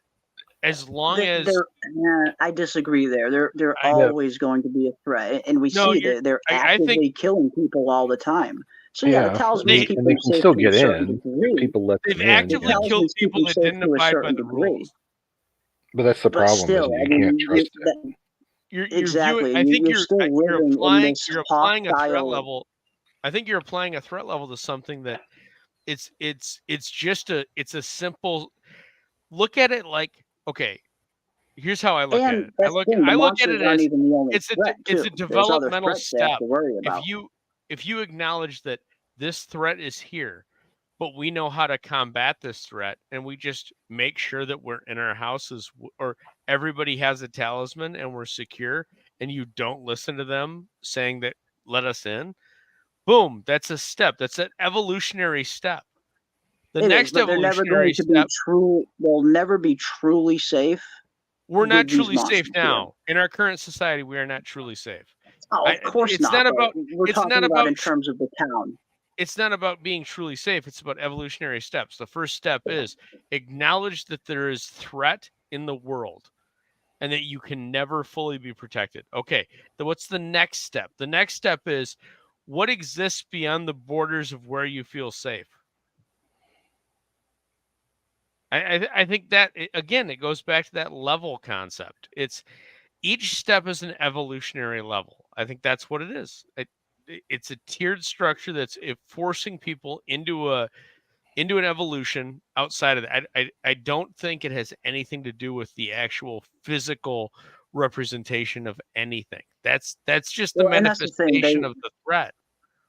There's always going to be a clear and present danger with these monsters around, because you can never fully trust other humans to not be stupid, to not open a window, to not do something like this. So until you have an actual way to fight and combat these monsters, I'm sorry, I am not just going to sit and live my life because I have these little rock talismans that can easily be, combated and overthrown. So no, I think that's kind of a defeatist way of looking at it, in my opinion. Like, if I know that there's something actively out there trying to end me, I'm not going to stop until I can figure out some way to get the upper hand on this thing, talisman or no, because you just can't trust humans. You can trust humans to be stupid at the end of the day. So even though you might not break the rules, that doesn't mean someone else might not break the rules and lead to your death. So as long as these things now we know which side of the now we know which side of the equation you would sit on. You would sit on the order side of the equation, not the chaos side of the equation. I would sit on whatever side of the equation that is down for fighting back against something that's trying to kill you. You wouldn't be at Colony House where there's only one stone. You would be in your own house where you control the stone. The individual versus the collective. You control the stone, but you don't control other people. You can't control other people. You never know. Someone could steal your stone. They could steal your talisman. We haven't. Okay, time out, man. We haven't seen that at all in the show. No, we haven't seen it, but it doesn't mean it couldn't happen. No, I agree. You just can't trust human error at the end of the day.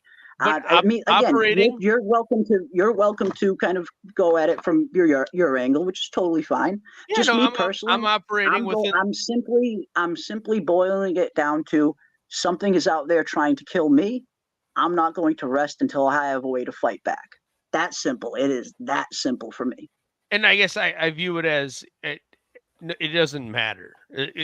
Every day in every world, everything is fighting. Time by its very nature is fighting to kill you. Yeah, but you can't be afraid of everything. In that case, you'd never leave your house.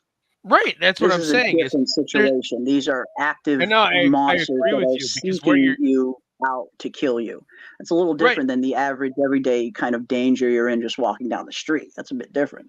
Right, but what I think you're hitting at an essence of something that I've really focused on for my entire analysis from season 1 to season 2, which is everybody in Colony House made the worst decision because you're putting your entire safety around other people. It takes one idiot.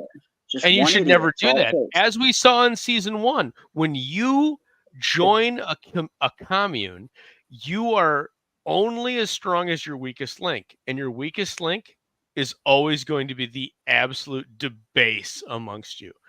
Versus everybody else. The town has to worry about that too, because all of the townsfolk, all of these houses, it's not like there's just one family in all of these houses.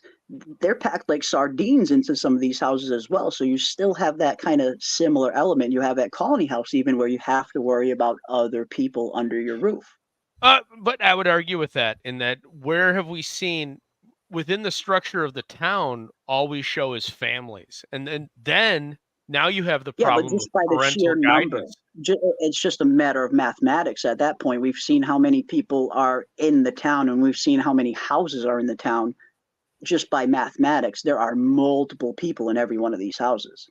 Right, but each one follows the same dynamic. If you're on the side of order, if you're not in Colony House, you're on the side of order. And order means that you have a pair of parents that are guiding their children.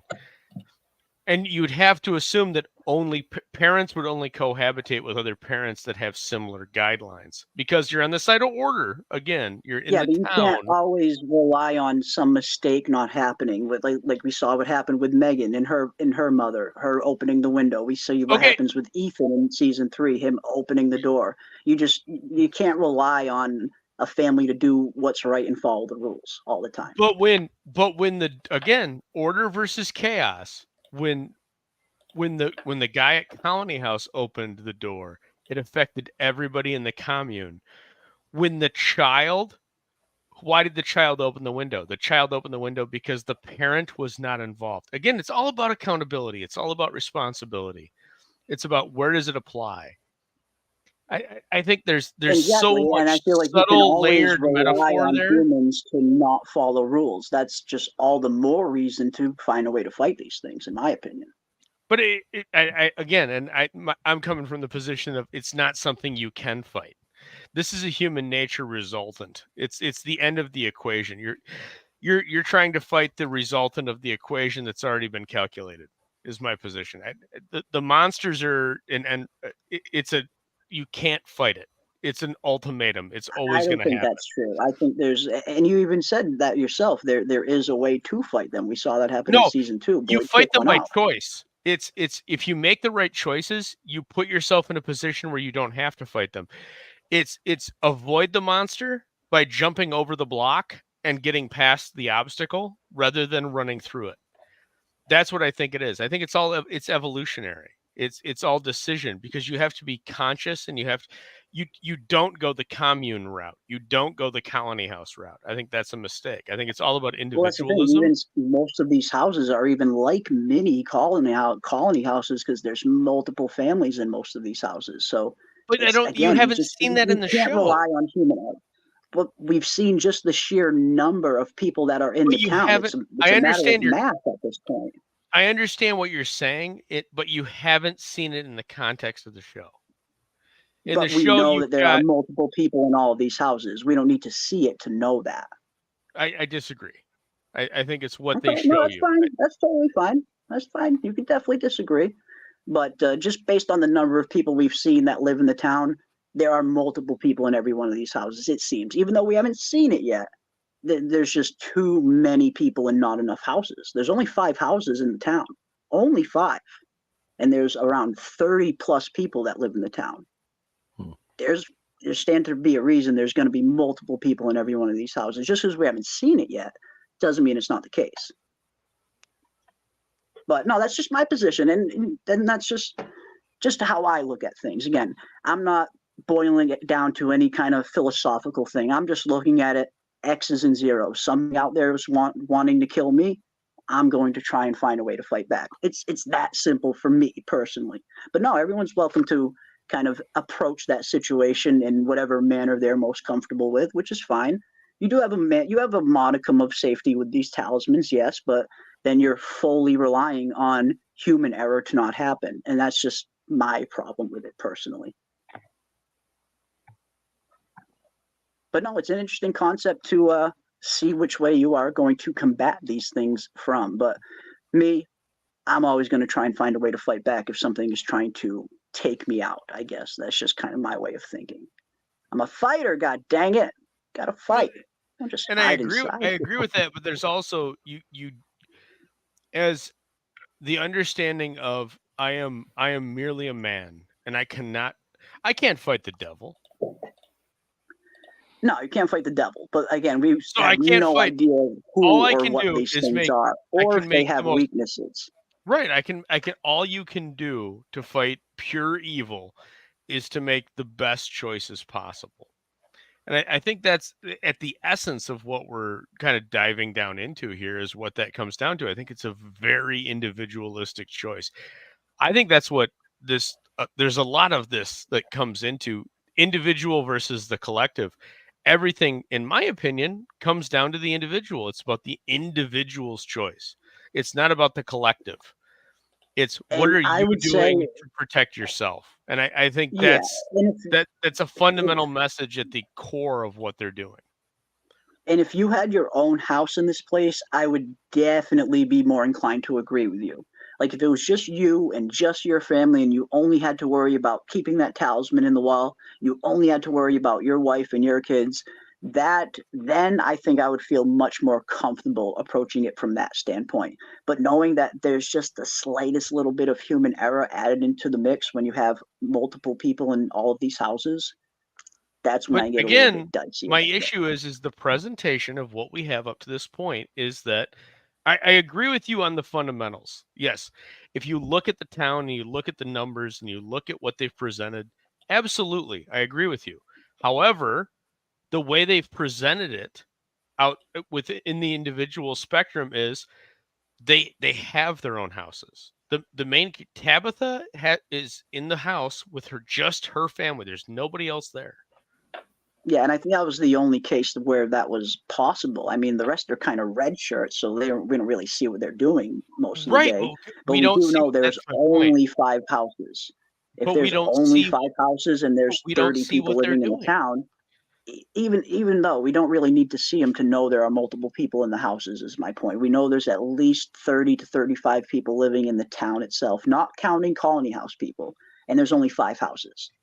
Do the math. There's multiple people in all of these houses at this point, especially now that Matthew's house is gone. That's one less house now. Right. So there's even more kind of stuff. And why is that house gone? Because an individual made a choice that was counter security. I think that's going to play into it coming into season 3, man. I truly do. I think that's going to be a major factor. It's going to be interesting to see. I mean, it was Tabitha digging that hole in the basement that directly led to the whole house coming down. And I guess you could classify that as counter safety. I mean, she's looking for answers to try and find where this electricity goes to. But that in itself is dangerous. And that's those kind of dangers you got to factor into before you make those decisions. Tabitha wasn't thinking about the danger. She just kind of went. And yeah, like you said, you can get into fucking trouble that way. We saw the whole house came down and took 2 people with it, collapsed on 2 people, killed Tom, the bartender, and that other weirdo with the jean jacket. So yeah, you see one small little misstep could potentially lead to not just your death, but the death of everybody around you. And I do think we will definitely see that aspect playing out in season 3. With the food shortage coming around, I think we saw a small preview of that already with Dale stabbing Ellis because he was worried that the food was getting shorter. I think we are going to see a massive amount of human error in season 3, and I think it's going to lead to catastrophic results. Oh, you're going to see because panic. At the end of the day, yeah, I mean, we're only human. Like you said, we are only human at the end of the day, and we do stupid shit when we're afraid. We're just hardwired that way. So I think we're going to see a lot of that. I think we're going to see a lot of human error in season 3, and I think it's going to lead to a lot of problems. I think Ellis getting stabbed was just like a small preview of what we're going to get this season. At least I hope. I really want it to get fucking hectic again on this show, like it was in season 1. Oh, it will. Oh, yeah, definitely. Yeah. But no, I love it. I love the spirited debate coming at some of these things from different angles. That's why I love having Aldous and Snug on my show, because we always approach things in totally different ways, and it creates fun discussions like this. Hell yeah, man. I love it, and that's why it's so fun diving into these fucking things. It would be so boring if we all just thought the same way. So no, I love discussions like that, man, and I appreciate you for engaging with me. Thank you. Always, bro. That's why we're here. That's why we are here, guys. That's why we are here, to have some fun and dive into this show. And that's what's fun about a show like this. Everybody approaches it from their own POV. No 2 people see the same show in the exact same manner. And that's what makes these discussions so fun, because you really start to see the individuality in every fan start to come out, whether it's us on the panel, you guys in the chat. You start to see where people stand on one thing, where they stand on another thing. You get to compare and contrast where you're similar, where you're different. And at the end of the day, that is the true kind of heart of fandom, is fans getting together and being able to have discussions like this and have fun with it. And that's what we try to do here. I mean, and I can't thank the chat enough for kind of, filling the whole chat with that same kind of atmosphere and that same kind of vibe, where we don't all need to see everything in the exact same way, but we can have an awesome and really fun discussion about it. And I feel like we walk away better for it, because we're learning a little something about the opposite person's point of view. And the second you think you have nothing left to learn is when you really shut yourself off to the world. So that's why I love discussions like that, like what me and Aldous just had, because it really makes you learn something out about yourself, and you learn something out about the person you're talking with. And that's what's so fun about From. It's such a complex show, and we are so complex as humans that we always see these things from different point of views, and coming together and comparing and contrasting those point of views. That is the point of fandom. That's what makes this community so awesome. So yeah, I can't fucking wait, guys. We got season 3 in just 22 days. We are 3 weeks away now, guys. Well, now it's officially Sunday here on the East Coast, actually. So 3 weeks exactly, 21 days. 21 days. I love it. I love it. But with that, we are going to get ready to close it down now. But tomorrow night, Sunday night, we are going to be continuing our From Season 2 watch party. We watched episode 1 and 2 last Sunday. This Sunday, we'll be watching episodes 3 and 4 directly in the Discord. We won't be going live or anything like that. It'll be a watch party directly in the Discord, just like we did last week. So everybody is welcome to come and join that if you guys want to. Everyone is welcome. We have a blast doing these watch parties. And, of course, before we head out, I also wanted to remind everyone that our awesome resident theorist, one of my favorite theorists, actually. Julie's got some of the best theories out there regarding From. Julie Barbara has recently started up her own YouTube channel, and she and our other very own Sophiel will be doing some of their own From content on that channel pretty soon. And from what I gather, they're going to be talking multiple things over there, not just From, which is great. So if you guys haven't already, and if you're so inclined to help a fellow Fromily member grow their channel a little bit and come and hang out with Julie once she starts getting set up and starts getting and going live, the link to her channel is in the description of this video. So if you guys haven't already, or the link is in the chat, I see Julie dropping it. Thank you. That is awesome. If you guys haven't, go over and give Julie B a sub, and I'll be hanging out over there. Once she starts going live, I'll be in that chat as much as possible, hanging out with them. I'm really looking forward to seeing all the work they're going to do. It's always awesome when you see someone go from the chat to starting their own channel. And in my opinion, the more people talking about From, the better.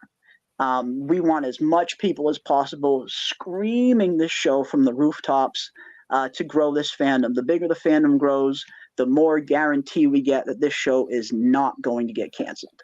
So if you guys want to, I would very much appreciate it. And I know Julie would appreciate it as well. You guys know Julie from the chat. She's an awesome, awesome, kind member of the community.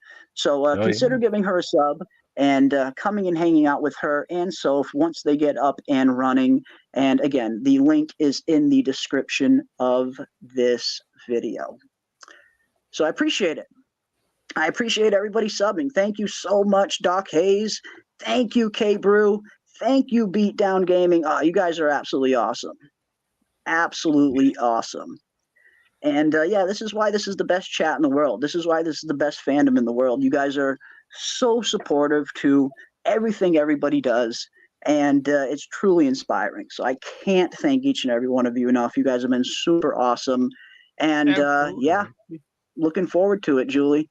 Looking forward to seeing you shout out pick it to up. something that's near and dear to my own heart.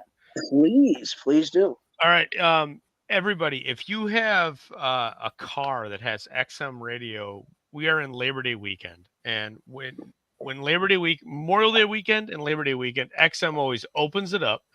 Doesn't matter if you're a subscriber or not. It's just free for the next 3 days. Today, tomorrow, and Monday, you can listen to XM radio.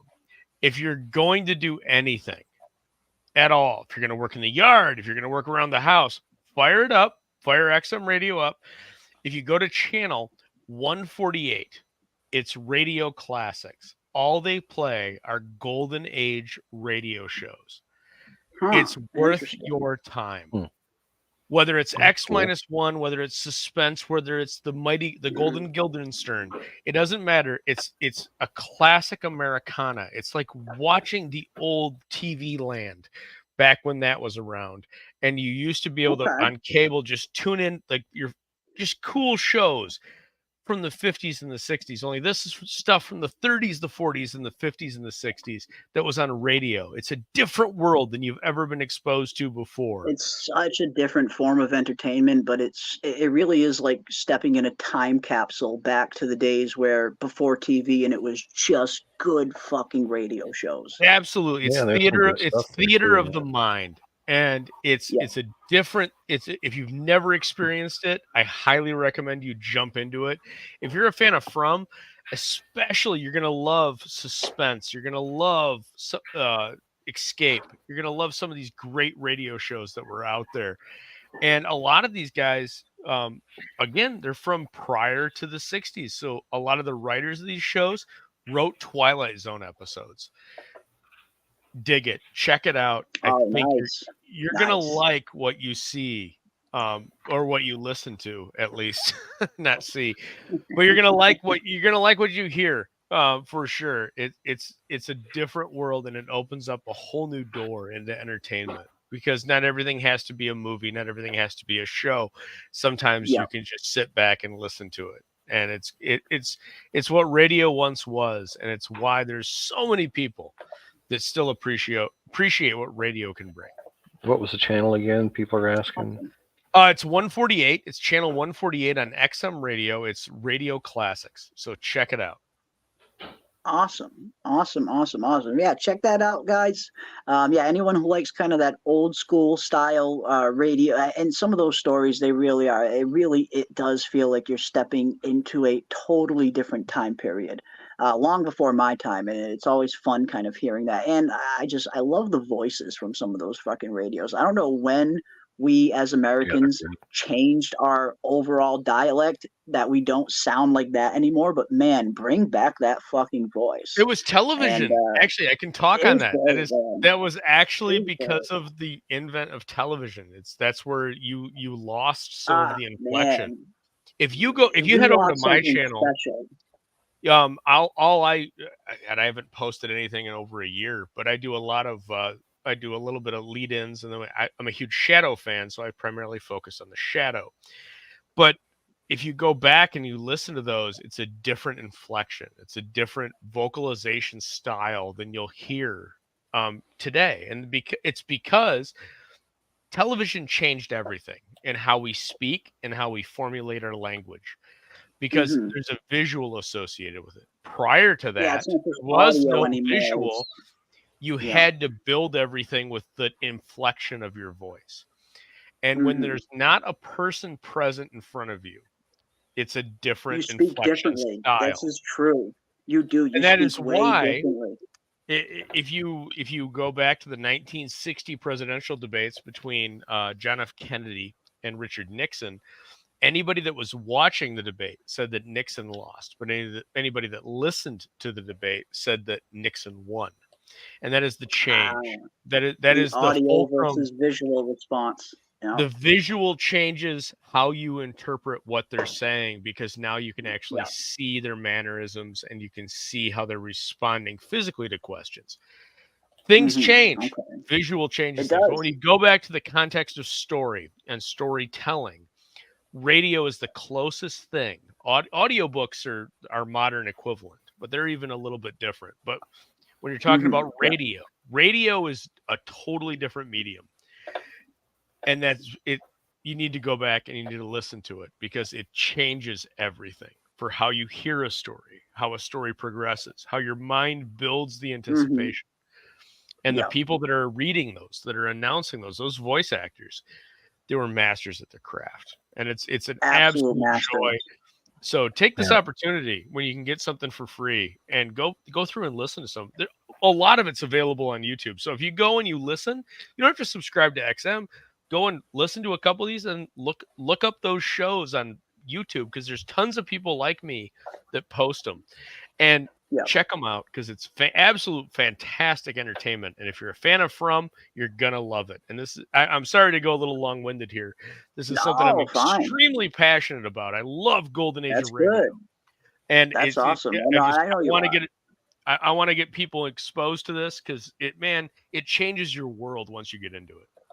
And it's an art form that we really don't want to see die out. Like the old school format of those radio shows, it's one of those things where, like physical media, it's becoming less and less prominent as we head more and more into this digital age. But it would be such a shame just for culture-wise, if we ever lost completely that medium of storytelling. So yeah, it's worth keeping alive and it's worth championing. So no, I feel you, man. I feel you. I like it. I like it. So yeah, check that stuff out, guys. XM and Channel 148.